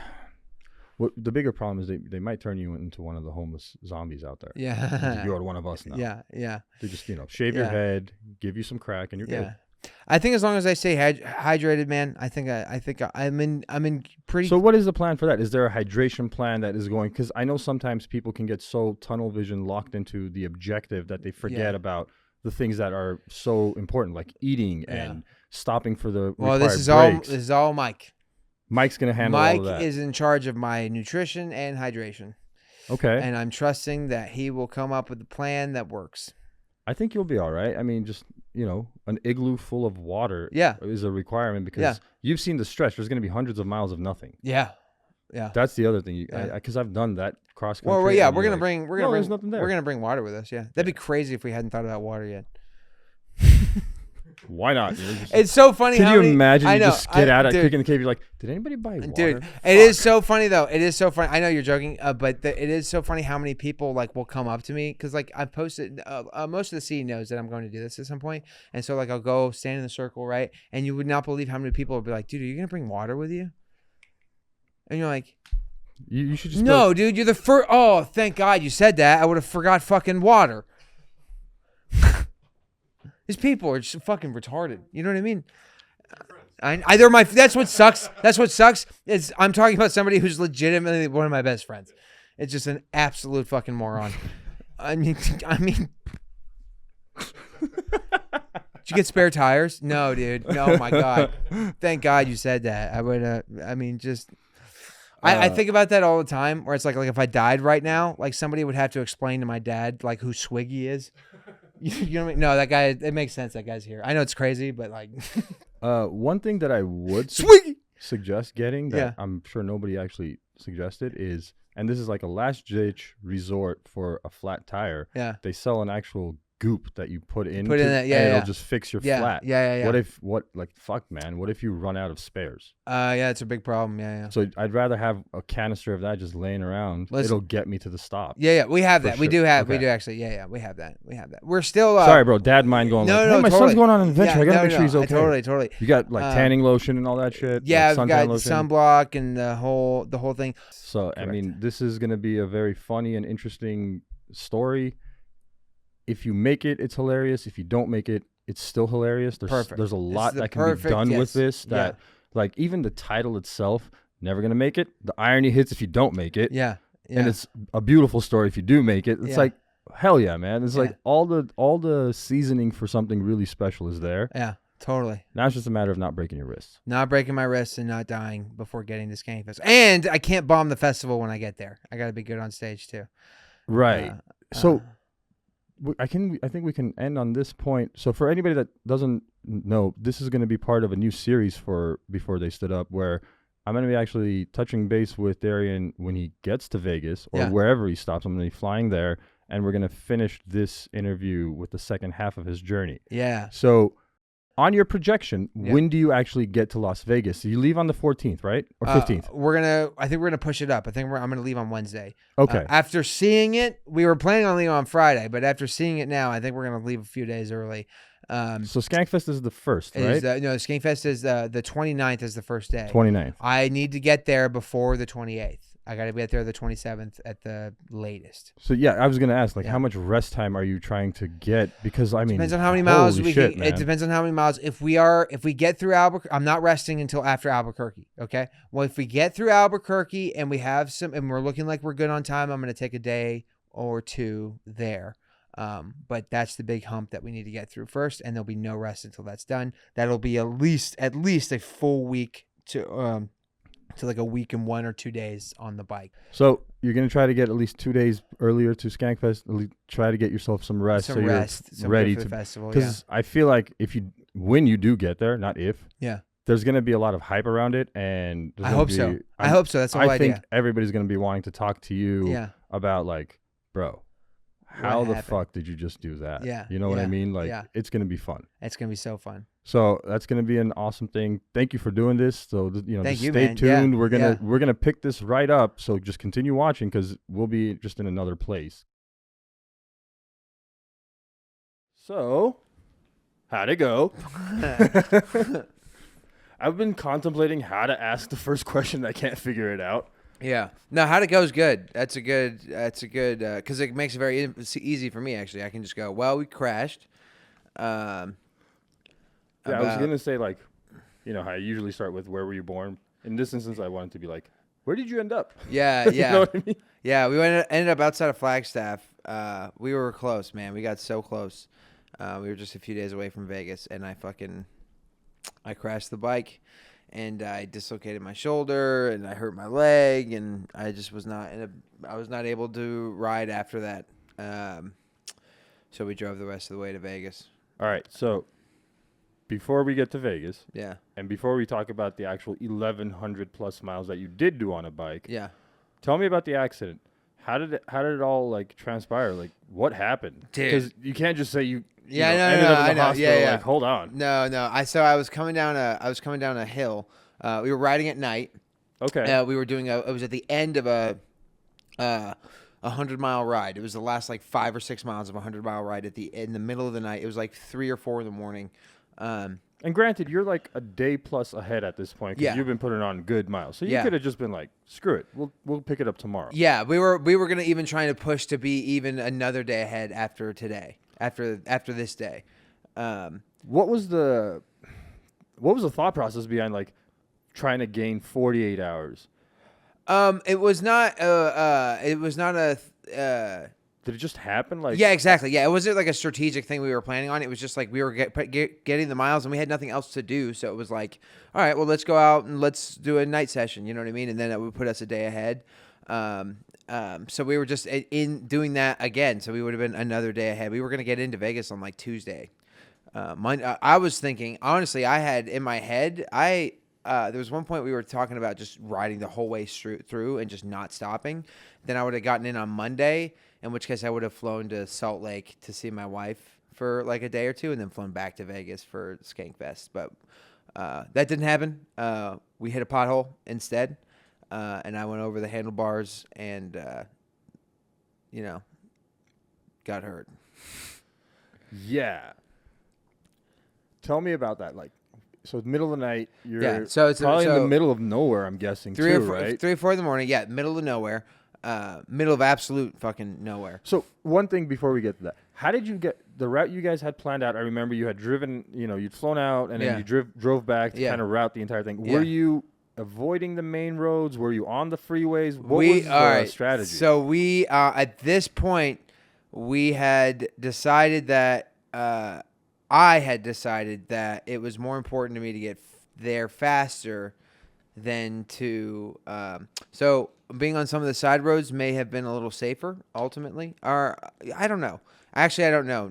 Now that I've really ridden on both just the side roads and I've been on the side of a fucking interstate on a bicycle, I actually don't know which one I would say is safer. But especially like at night and stuff. But we had decided that it was like 500. It was some crazy number of miles less if we just took I-40, which I didn't want to do. I didn't want to be on the side of I-40 on a bicycle. But then And I-40 is a major interstate highway. Yeah. And at night, it would be Darian, the crew, and just 18-wheeler after 18-wheeler going bombarding 75 miles an hour. you. Yeah, just like drive, because yeah. they drive at night Right. because it's less traffic. Right. So, yeah. So that was yeah. It's sketchy. It was sketchy. Riding at night was sketchy for sure. I'll admit that. But we were doing it. Yeah. So anyway, so 3-4 in the morning, I'm coming down a hill. I'm standing up on the pedals. Just because periodically, my coach told me periodically to stand up on the pedals so your dick doesn't go numb. That's apparently a thing that happens. Really? I didn't. Yeah. So like okay. every 20, 30 minutes, I would stand up for like a good minute or two at least just to get blood flowing, you know? Interesting. So standing up on the pedals coming down this hill, and it was dark and I just didn't see it. There was this big pothole and I just went down into it, and all my weight was forward. So just went straight over the handlebars, put my arms out, dislocated this shoulder. And then it was like immediately I went into like not panic mode. I went into like shock, maybe? No, actually like very opposite, like very clear, like arm is, I don't know what's going on with it, but I know something is broken. Something is not functioning properly. Yeah. Okay. Like very badly. So right? you're just like doing a status check. Right. Well, so I don't even know that even consciously happened. I just immediately went my phone somehow was right next to me and I had my earphones in. So I just called Dean, who was in the chase car. He was 3 or 4 minutes behind me. Cause, at night they wouldn't just ride right behind me. I would go out and then they would pass me. We did like a leapfrog thing. What was the reasoning for that? Just it felt too unsafe to have them right behind me at night. Okay. Yeah, on I-40. Yeah. Okay. Because I was riding over in the shoulder, and they didn't really want to do that, and I didn't think that made sense. It felt safer to do it the way that we were doing it. Okay, so they're just trailing behind you, so Right. they're not causing issues they don't- on I-40, and right. then you can actually ride the bike. Exactly, and they Makes sense. don't see me crash. But then, so I immediately just called Dean. I said, "Hey, Dean, I've got bad news, man. This is what I said to him. I said, I've got bad news. I broke my shoulder." And he went, "You broke your shoulder?" And did his whole Dean thing. And then I just said, "All right, get up here." And they flew up. I got myself to the side of the road because it was in the middle of, so if you're riding down on a bike, right, you've got to cross the exits on the shoulder. Oh, yeah, that's right. Right. So it was right in the middle of crossing an exit. So I was in the road at this point, just flat out, shoulder bad, right? My bike's all messed up. So I had to get myself up and get over onto the shoulder. So I did that, and then I was sitting there when they came up. Now then, from that point on, so we have the crash from the GoPro view, but then we have Matt was in the car with Dean, so we have Dean. So we have the entire like rescue on film. So yeah, this is gonna make for a cool part of the documentary. Yeah, yeah. There's a lot of interesting shit that's gonna come out of it, I think. Yeah, I hope so.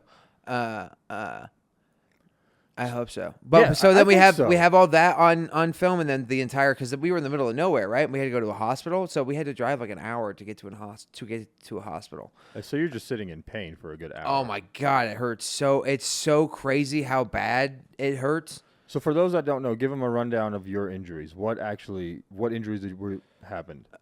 So a shoulder dislocation, and then I had just like bumps and bruises and stuff sort of all over. I had this huge bruise here on my leg that was like all black and blue, and then my knee was swollen up, which has gone down, which was great. And then I've got like cuts and stuff. So all things considering, Not as bad as it could be. yeah, Not as bad as middle it of could the be. night. Yeah. On The real problem is just the shoulder, and the shoulder is not. It's not. I gotta go get it X-rayed. It's like not functioning correctly right now. Okay. Yeah. So did they just pop it back in at the hospital? Yeah, that's all they did. And then I was like, I live in Austin. I'll go get somebody. As long as I can say like this, I'll get somebody. To take a look at it. To and look see- at it. Yeah, like a maybe real. Yeah. You need a chiropractor at some point, or maybe you need to like leave it alone because it's inflamed. Yeah, God I knows. don't. I don't know. Who knows? I'm just taking it easy and letting it. Letting the swelling come down for the moment. Yeah. So Yeah. when did you call your wife and let her know that? Hey, I'm going to the hospital. I didn't call Taylor until after we were out of the hospital. Okay. Yeah. It was super. It would have been waking her up in the middle of the night, and she couldn't do anything, anyways. And I was fine. I was great by that point. Actually, they gave me fucking fentanyl at the hospital, which was I've never.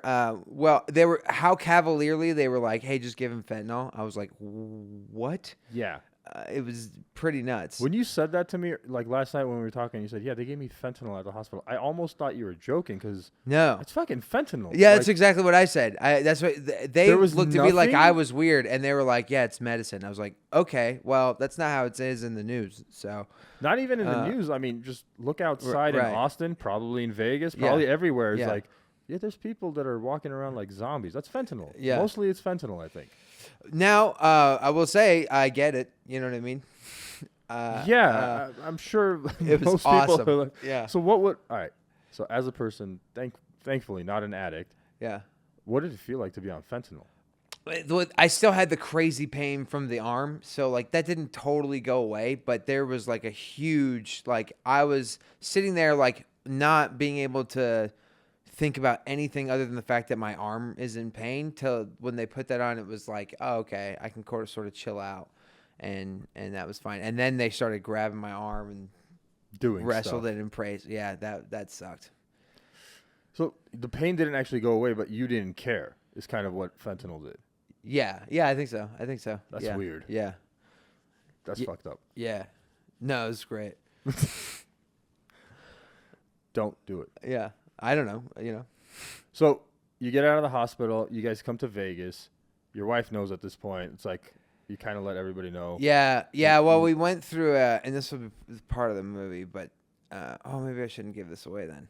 No, fuck, who cares? But part of definitely there was a couple day period where we had it in our heads. We thought, oh, maybe it would be funny to like elaborately fake me making it to Vegas. But at the end of the day, it didn't seem like there was enough of a good joke there for that to make sense.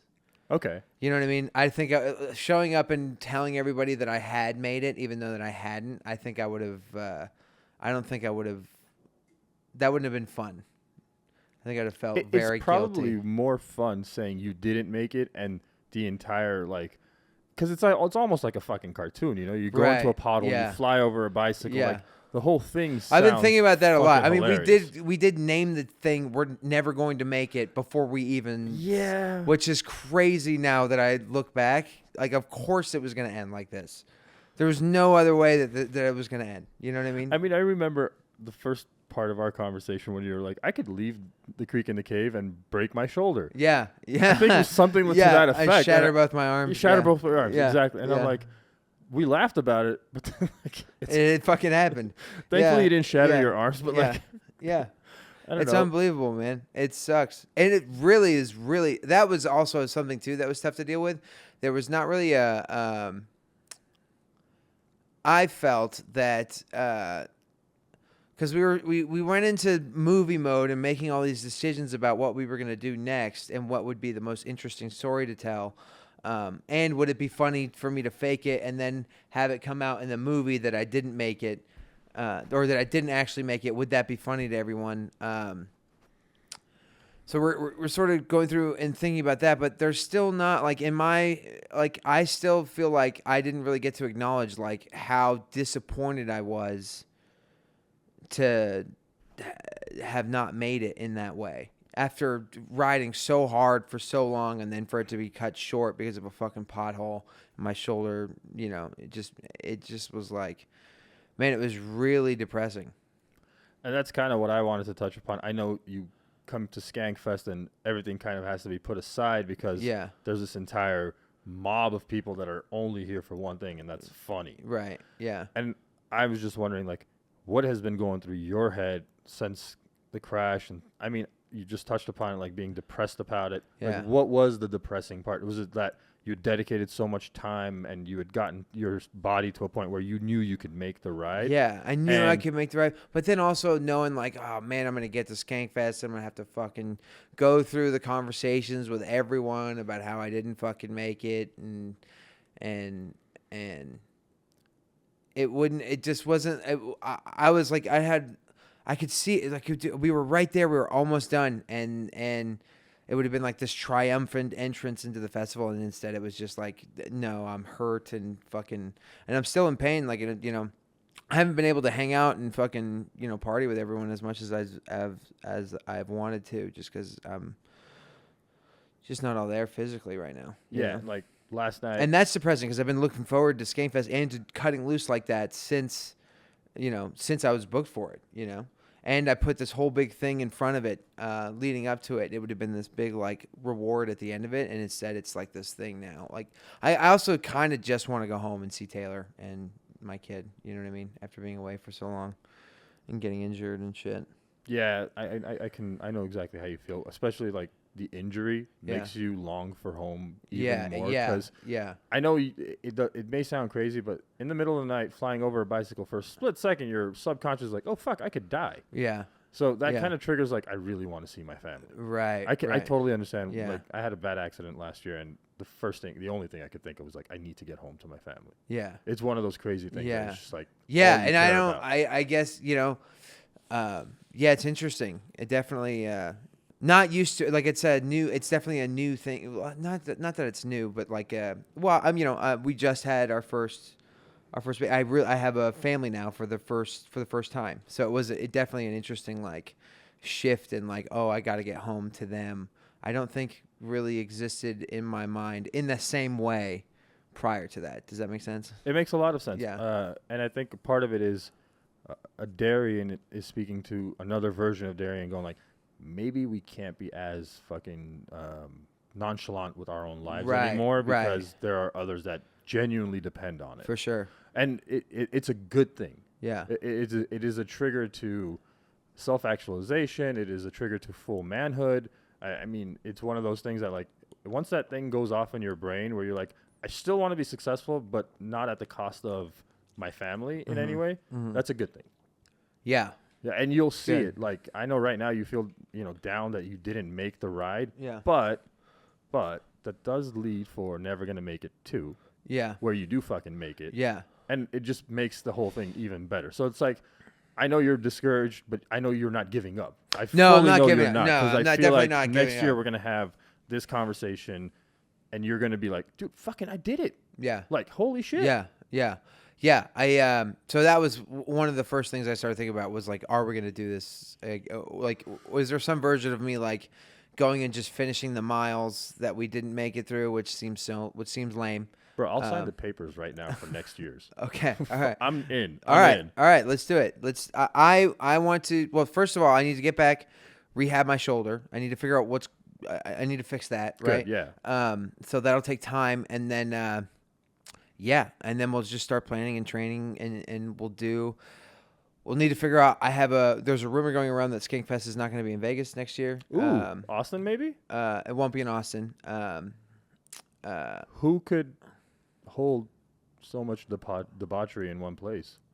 I know where it is, but I'm not allowed to say Okay. it, so I'll tell you. Fair. Yeah. But if it needs to stay off the record for now, it'll remain off the record. Yeah, for sure. But I'll tell you after. It's in Boise, Idaho. Okay? It's in Boise, fucking Idaho. Get ready. Yeah. So we'll need to, because it won't be riding into Skank Fest, obviously. But I don't know. Maybe we can do like a big show at the end of it or something, or maybe it'd be interesting to shoot specials and ride. Maybe me and Mike could shoot specials or 30s or something like that here in Vegas, and then use the ride out and then have that at the end of that. That'd be cool.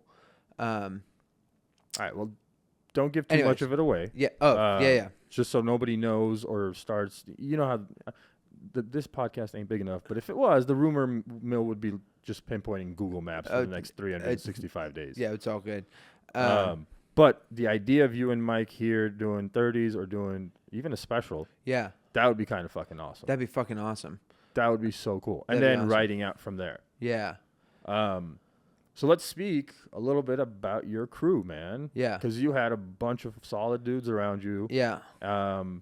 Let's start with Dean.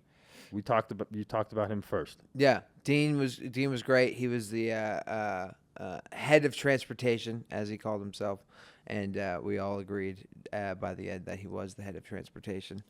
He was in charge of keeping the bikes healthy. So if something would break on the bike, he would either fix it himself, or if he couldn't fix it, he was in charge of getting it to a bike mechanic to get it fixed, and then back to me. We took 3 bikes with us, so I would never be off a bike. Were they similar bikes? No, well, two were road bikes, and then one was like a big, like almost mountain commuter bike. More of like an all-terrain? Yeah, because they're on the route originally. There had been some places where I was going to take some dirt roads. So Yeah, we we needed talked it for about that. You said Yeah. there was going to be like some hills and some dirt roads that you were going to be on. So Yeah. you were thinking about that being part of like the hardest part of your journey, remember? Yeah. But we ended up not. So when we made the decision to take the interstates, we ended up not needing that bike for dirt roads or anything like that. Although I did do 100 miles. That is the bike I crashed on. Was that big commuter bike. I had taken it out for one ride just because I felt like I needed to change my riding position, because the other 2 road bikes are very similar riding positions, which I had just been in for so long at that point. I thought, this other bike is much slower, but I'm going to take it out for a session just so I can change up how I'm feeling on the bike. And we ended up crashing. And kind of thank God I was on that bike. I don't know how bad it would have been on one of the other bikes. Can you touch upon that? Because for all of us that really don't know cycling in a more enthusiast to pro level, Yeah. What would have been how could it have been worse on, let's say, the road bike versus the all-terrain? Because I think I would have been going much faster on the road bike. Okay, so those go a lot faster than these Yeah, do. a lot. By like. And what are the speeds that you usually get up to on? When I crashed, I was doing 20 miles an hour. Oh shit! And that was going down a hill. The fastest we got was I got to 41 or 42 going downhill on 66 into Albuquerque. I think that was the fastest that we got. That's a lot of They're speed, cooking, man. dude. Yeah. 40 miles an hour Yeah, on a bicycle Hell yeah. with those thin ass tires. I'm Yeah, guessing. man. Yeah, That's nuts. yeah. That was fun, man. So Stanfield was the chief of vehicle operations, or just anything with wheels, I guess. pretty Was much, kind of- yeah. That was his thing. Yeah, pretty much. Yeah, and then he drove, and then did everything for the RV. Yeah, he did a lot of work for sure. I saw a bunch of his posts. Yeah. He was keeping like morale up and Yeah, stuff with yeah. funny videos Yeah. and things like that. He was great. Then we had Mike. Yes.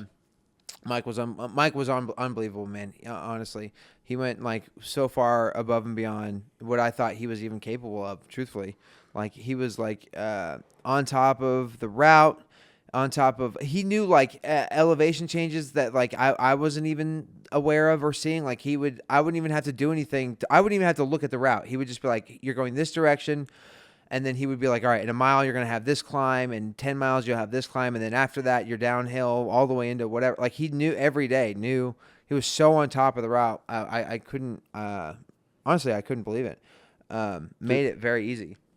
if you know Mike off stage, Yeah. and I haven't known him that long, but you ever meet somebody that instantaneously you're like, heart and soul, genuinely fucking amazing person. Yeah. That's the first thing I got from Mike. Yeah, and like Mike the is- way you just yeah. explained him above and beyond is like, I didn't expect anything less from that dude. Right. Like yeah. he seemed yeah. like he was dedicated to this project Yeah. wholeheartedly. Yeah. dude. Oh, he was. Yeah, and it still is. So fucking yeah. Yeah. Yeah. Honestly, this whole thing wouldn't have happened without him. So how did we ever touch upon how this actually just came about? Was it the idea just? It seems insane. Yeah. No, it is, and ill-advised, and you will get hurt. But if it wasn't for that pothole, you would have made the. I would have made it. Yeah. That's it. You gotta remember that. Yeah. Like, No, for sure. It was fucking. You can call it an act of God. Yeah. Which there was no lack of that. Remember when you just started the rainstorms and the thunderstorms? Yeah, man. all Oh, that this seems shit? so long ago. That's crazy. Yeah, So yeah. there's all this we got to touch upon, but let's go back to the crew. So Yeah. Mike, we talked about Dean. Nick Burr was doing the camera stuff. No, Nick Barr. Nick Barr, sorry. He Mike was Burr, not. sorry. He was not with us the whole trip. He came out and did some drone stuff a couple days, which was great. Then we had Matt Boyd was the full-time film guy. Okay, so Matt yeah. was your is it a DP, I guess, director of photography? Does that? I don't know. I don't know have what. no I idea. don't know what his. But he was the He cameraman. He had the he was the dude. Yeah. He filmed everything that was going on. And honestly, great. He's a comedian, very, very funny guy. Good friend of mine, and he's recently sort of seems like he's gotten into like the film side of everything and is kind of crushing it. And I'm really excited to see all the footage that he took. But yeah, Matt was with us. He was unbelievable in his role, but he was definitely more, because his only responsibility was filming. So. Which I could understand why he would, in some way, disconnect himself from Right, you guys. right, so right, that exactly. If he is, I think that's like Justin. He and I were talking yesterday. It's kind of like he being a fly on the wall versus being an active participant. Yeah. Where you can catch shit that people don't Yeah. notice that you're there. Yeah. Because he was talking about like shots he was trying to get at Skank Fest, and I was like, okay, I get what you're. I think maybe Matt was trying to do the same thing of like, if I'm here but not really, I can get like a lot more Right, shit yeah, happening. It's more yeah. genuine, maybe. Yeah. That's Yeah, cool. Yeah. So smart of him for kind of like Yeah, being there he's and not really being there. he really knows. He really knows what he's doing. It's very impressive to watch somebody like. And does that fill out the crew, or am I missing anyone? We talked. That's about, it. No, yeah. That's the it. crew. So that's the crew. everybody that That's was everybody. on the trip with you Yeah. guys. Yeah. So talk about the trip itself, man. Like I know the first day it started, and you guys had. Yeah, like, so this- it's never rained in Austin ever in the history of fucking Austin. And, I was crying laughing, dude. And then the day that we go, the day I had to ride a fucking bike all day, it fucking rained. It rained the whole time. I looked like an insane person. Because I just had to run. We didn't have it built into the schedule for me to lose a day. And we thought there's no way weather's going to be a fucking problem. So I just had to ride 100 miles in the fucking rain. I look crazy. I remember at one point my phone died and I stopped for a second. And I needed to find a way to get in touch with the crew. So there was a cop that was sitting at this gas station. So I just rolled up to him and I was like, "Hey man, I know I seem crazy." and he goes, in Austin though, right? Yeah, I'm still in Austin. So for him, not really crazy. Oh no, because we're outside of we're like 80 miles north of Austin actually. So Okay, we're like so we're like in a small town now. Yeah, you're past crazy at this point. Yeah, well, I didn't think so. I thought I'm a Samaritan and I need help. And I just go, hey man, my phone died. I got caught out in this, and I need to get in touch with my crew. And the first thing he just said, "Have you taken any medication tonight?" And then I was like, all right, well this is gonna go. This is bad. This is now. I gotta just leave. Did you have a GoPro on you? No, not for that. Oh, I know. come on! I know. That would have been the greatest opening scene. I know. Or I think I did, but it was dead. Could you? I know. There's a lot of gold like that we didn't get, which is unfortunate. But the gold that you didn't get like that, I think it will translate to the stage at some point. Yeah, for sure. It'll come. Yeah, it'll for become sure. a lot of funny shit. For sure.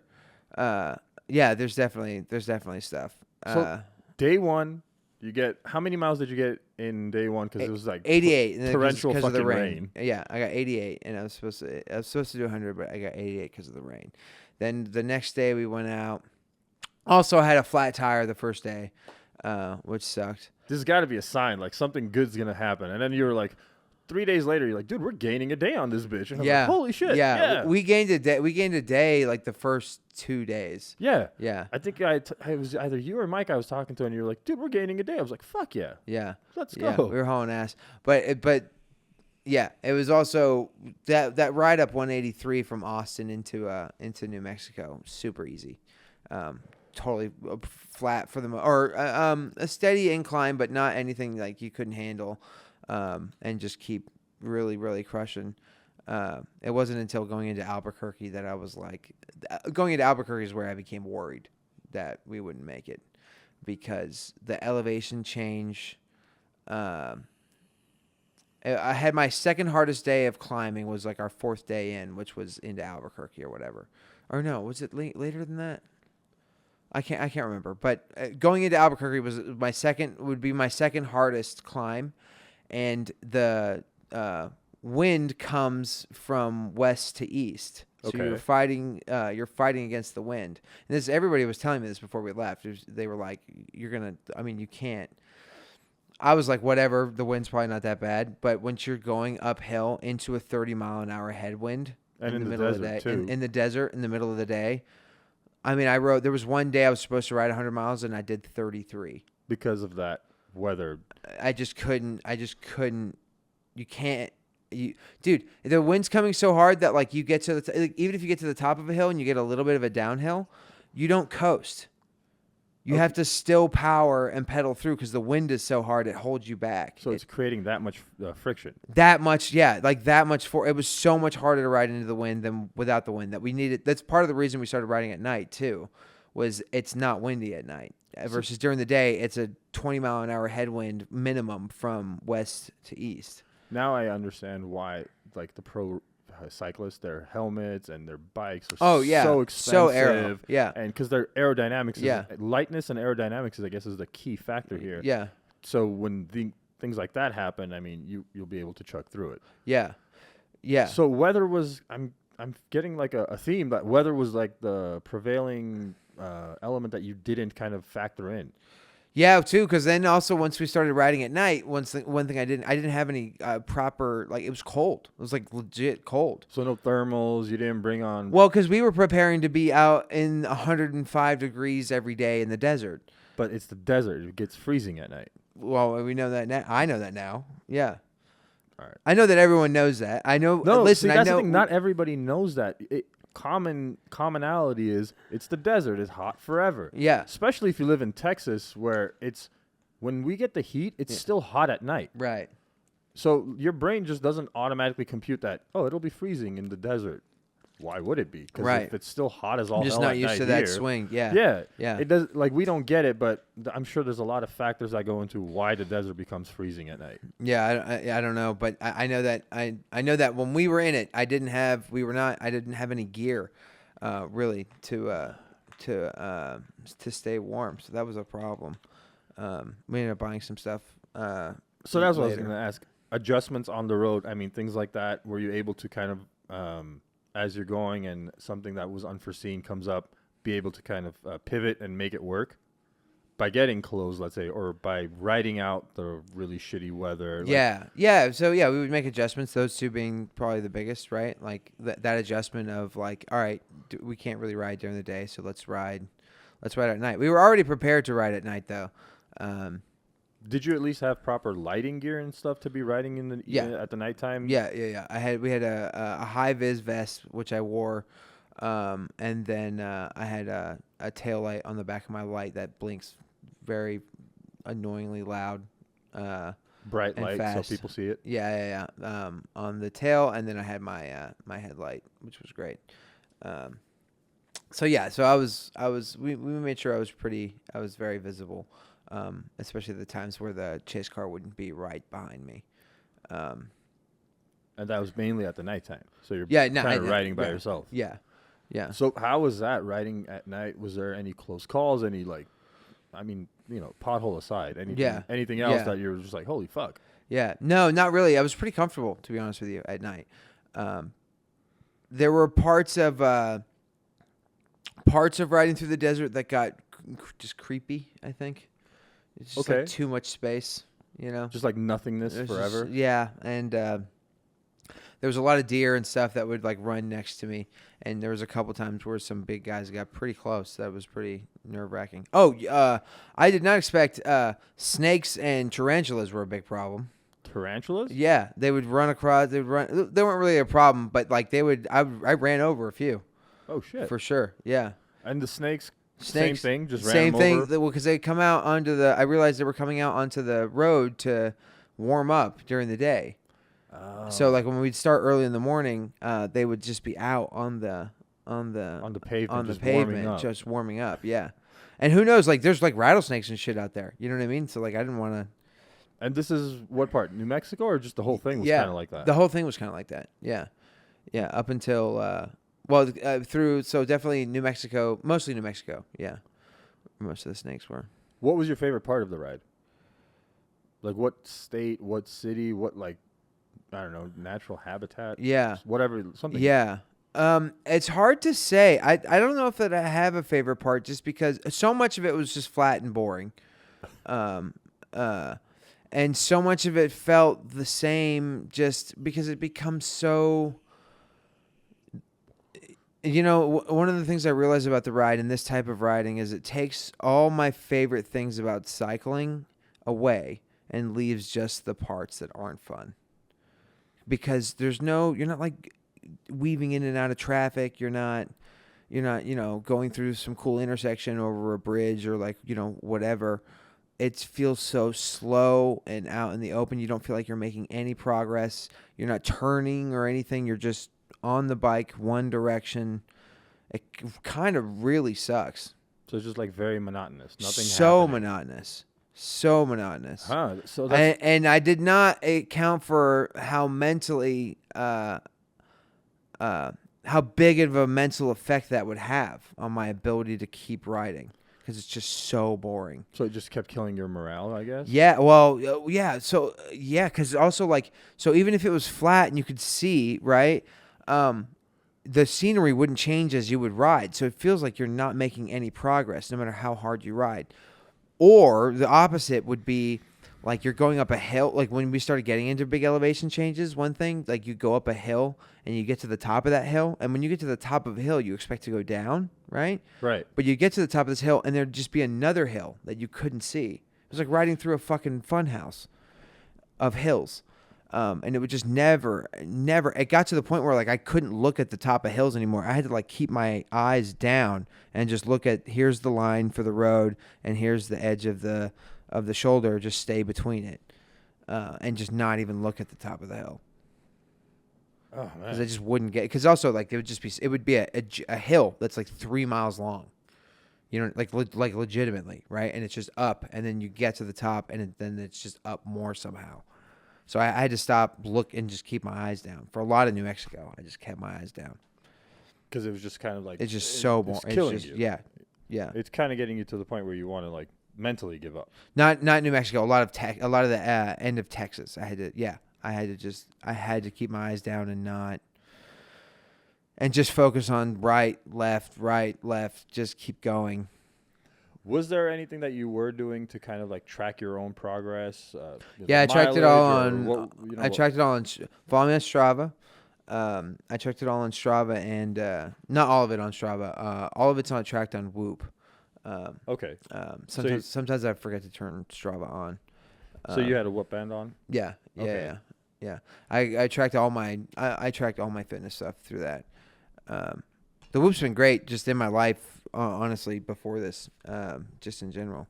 And then it was perfect to just because it tracks the route and it tracks everything. Yeah, from what I've heard, the Whoop band is just like a tracker on steroids. It does everything that you could think of. It's crazy. And especially people that are like, you're on a journey to being fit. Yeah. That started a couple of years ago, or Yeah. people that are like, pro level athletes, or just like people that are dedicated to it. They Yeah. seem to find a lot of benefit from. Yeah. Oh shit! I didn't know I could improve. This and this, and Well, recovery more gets data better. is always it's always useful. It's always the more data you have, the more you are in control. You know what I mean? And it just gives you a ton of great data. So how far into the trip did you guys make the change from we're not going to use the back roads and we're going to do I-40? And what made that change happen? Because was it just like comfort on the freeway and you're like, I can do this, or? No, it was very specifically, it was one night where we had a problem getting to the route that we needed to take that wasn't I-40. Two things came up. We couldn't get to it because Google Maps kept leading us down like private roads and stuff that we couldn't be on. So then we couldn't get to it, and then we had discovered, so we couldn't get to that route. And then when I was looking at it, that route was 86 miles. If we took I-40, it would just be 42 to get to the town that we needed to get to. Okay. So I was like, so it just became a thing, which was like, all right, maybe it's not as safe, which now I have debates about, which one's actually safer. But maybe it wouldn't be as safe, but it's only 42 more miles. And instead of 86 for tonight, and it's legal for me to be on I-40. I'm legally, as a cyclist, I'm legally entitled to a full lane on I-40, which is crazy. Yeah, just don't Don't do that. That's crazy. don't try that. That's crazy. But I was like, all right, I'll ride on the shoulder. I'll get all my, flashy, high vis gear on, and we'll go for it. And we got on it, and it ended up being a very easy way to cover a lot of miles quickly. So To that effect, was there any issues with like law enforcement on the way? we had two. So we ran into law enforcement twice. Once we were coming up 183, and a cop. This was in Texas, and a cop. So this is when Dean and Mike were in the Armada, pulling the trailer. They were right behind me on 183. Okay. So they're doing like 25 miles an hour, and I'm on the shoulder. A cop saw them and pulled them over, and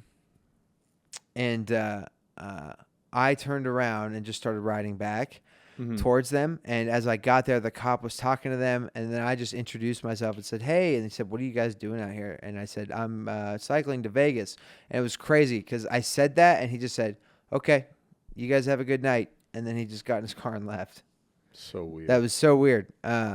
And then there was another one in New Mexico. I had gotten a flat, and I was sitting on the side of I-40, and this cop just came up and just sat and just got out of his car and came to talk to me and just asked me what I was doing, and I explained my whole story. And then like after I explained my story, like he seemed like cool. He seemed like a comedy fan. He was like asking me about people and stuff like that. I was like, oh, cool. So I was just like, all right, he's cool. He's just sitting here talking. And then all of a sudden he asked for my ID out of nowhere. And then I was like, what the fuck? Then it like got like serious. I was like, and then it felt like he was like investigating, and it was just such a weird vibe.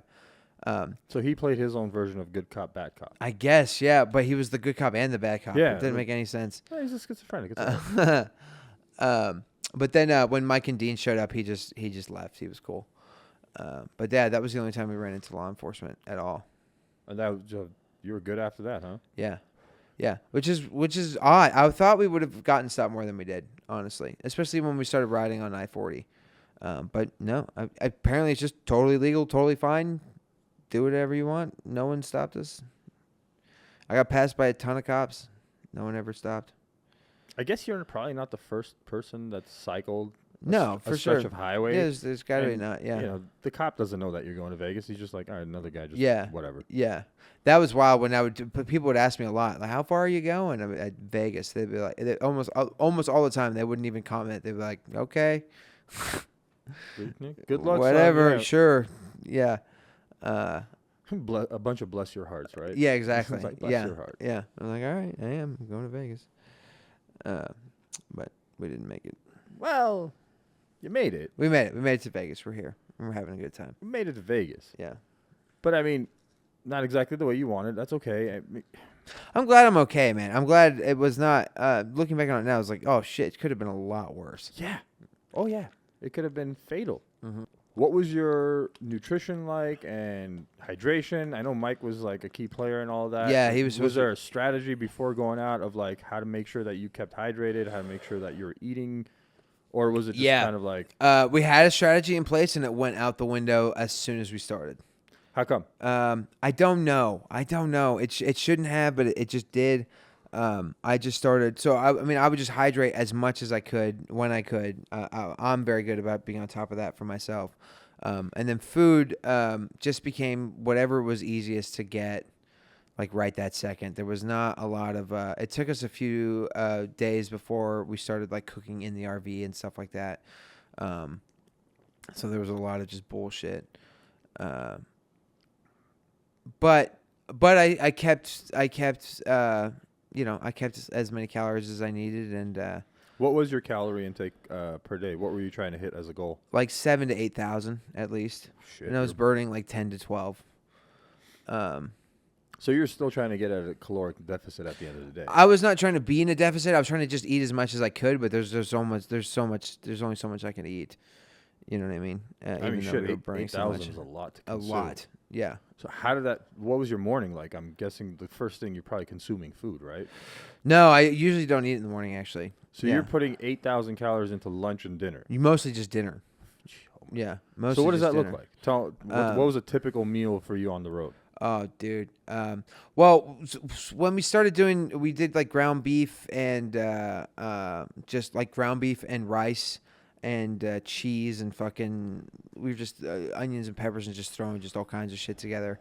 And then, I mean, there were times where I would just like eat. I remember we stopped at a diner once in Esther. I was like the 4th or 5th day, and I was like, fuck it, I'm just gonna eat whatever I want. And then we went into this place and I got a breakfast burrito and a chicken fried steak and a pot roast dinner. And I crushed all of it and I felt great. How was the riding the next day? Great. Honestly great. For whatever reason, that the bullshit food didn't slow me down when we did do it. Which I don't know. Maybe I was just burning so much so quickly that it didn't really matter. I don't think it was just being converted into fuel. Right. It didn't have the chance Right. to become toxic and shit. And I was guess. taking also so many supplements. Like I would take the On It makes the day packs and the night the packs. day and night. Yeah, I and take those too. They're great. Yeah, so I feel like I was just cramming nutrients and hydration and just pure calories into my system the whole time and burning them. I never really felt like I didn't get to a point ever where I had felt like I was being drained. I felt Okay, so yeah. even though the strategy went out the window, you didn't feel that there was like detrimental to you in any way. You were good. No, I was good.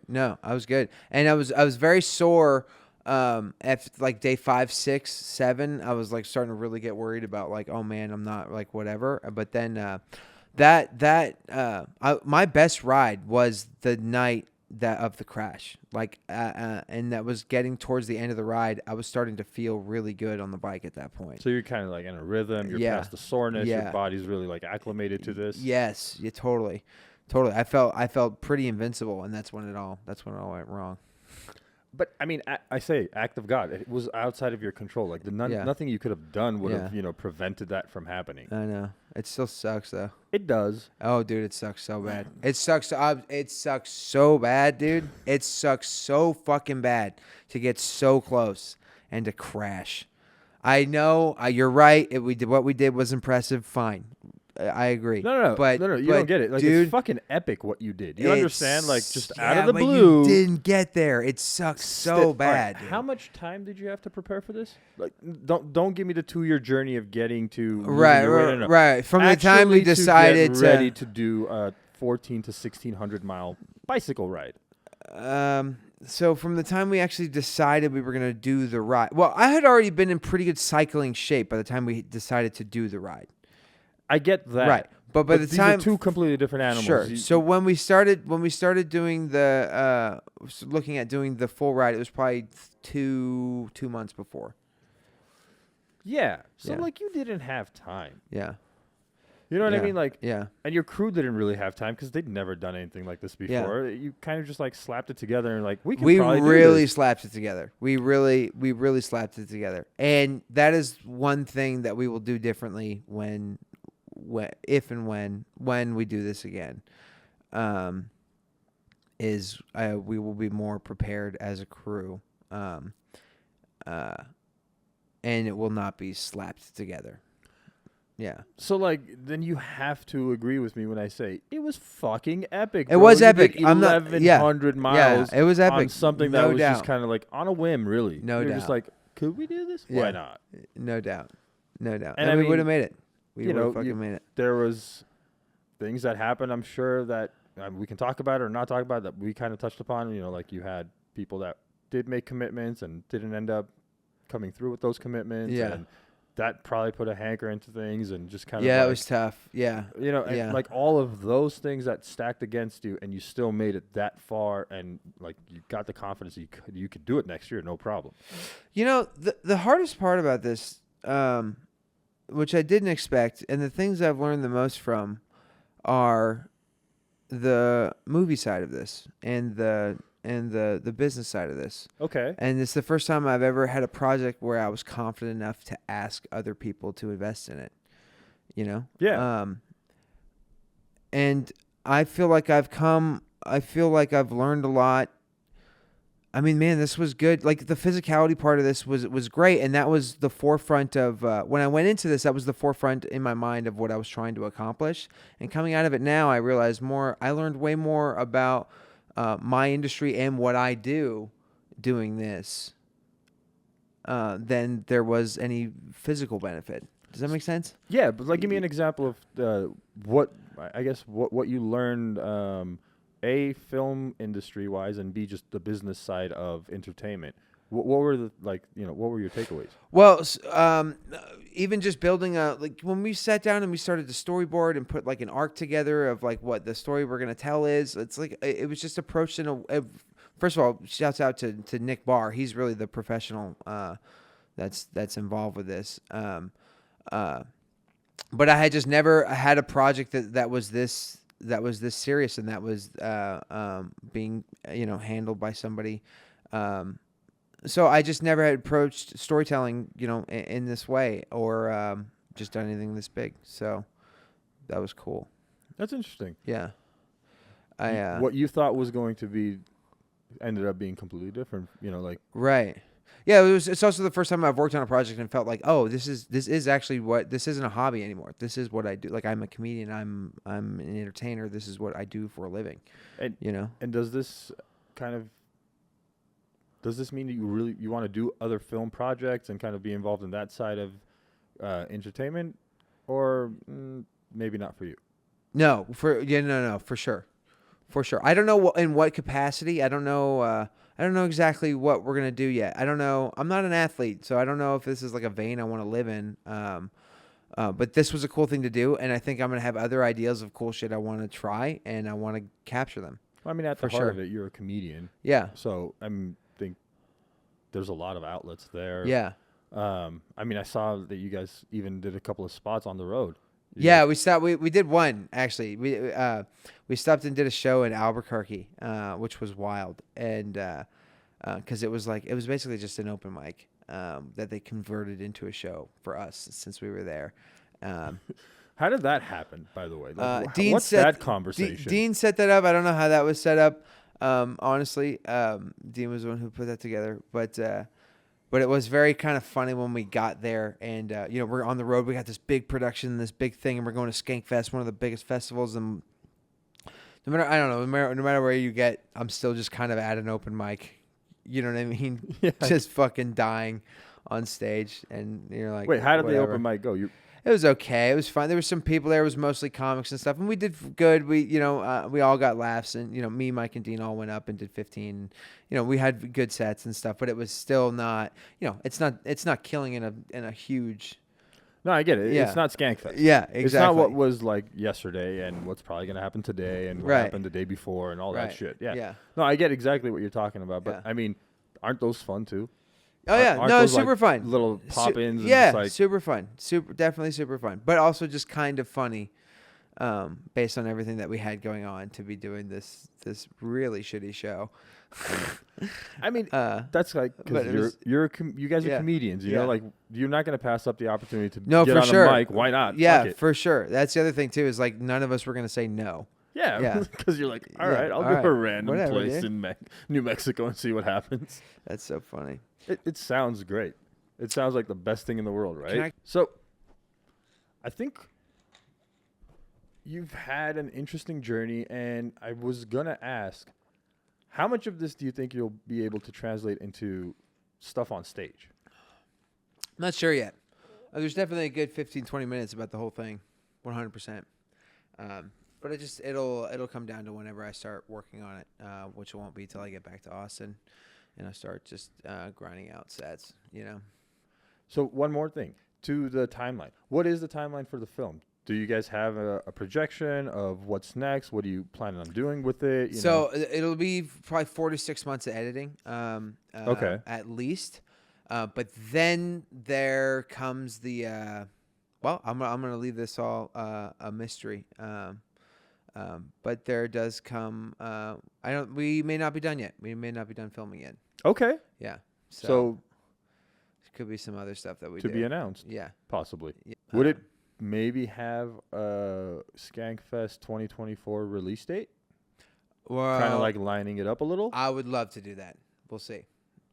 I would love to do that. And then bike ride number 2 would be to the premiere of Never Gonna Make It 1? yeah, maybe. I'll talk to you. I'll talk to you after. All right. I have some ideas. Yeah. All right. I just put Yeah. something into the world, but Yeah. I feel like you and Nick have probably been kind of like cultivating an idea of Yeah. what's actually going to be this, because Yeah. you said you had storyboards and an arc, and so Yeah. I'm super interested to Yeah. kind of see where this goes. Yeah. I have one specific idea. I'll tell you, but I don't want to. No, that's okay. We'll leave whatever you want off the screen Yeah. for as long as you like it. Yeah. Thank you so much for allowing me to be a small part of this journey, this whole Yeah. cool No, experience. dude. Awesome to have you on board. I really appreciate kind of like you sitting down and talking to me Yeah. and all the cool things that transpired while you guys were doing this trip. Yeah. So what's next for you? Get home, see family, rehab shoulder, get on stage, and just keep grinding. You said something about a 30. How far are you from recording a 30? Because Oh, I could do it now. It just depends on figuring out like the logistics of it. yeah, really just producing it. Just the same way we did this. We'd just be raising some money to get it done. And Okay. Then, yeah, we could. I could do it. I like. Well, I don't know. I have some other ideas. I have a whole thing. All right. Well, stay tuned for what Darian's got yeah. going on, because Yeah. he's just scratching the surface of what Yeah. he wants to do. For sure. And that's cool. Yeah. Hell yeah, dude. I can't wait to see the rest of what's going to come in the coming years, I guess. You know, Yeah. like multi-year projects I think you have in your head. I do. Hell yeah. Yeah. Well, thanks again. Enjoy the rest of Skank Fest, dude. Can't wait to see you next year. Yeah. You too. Hell yeah.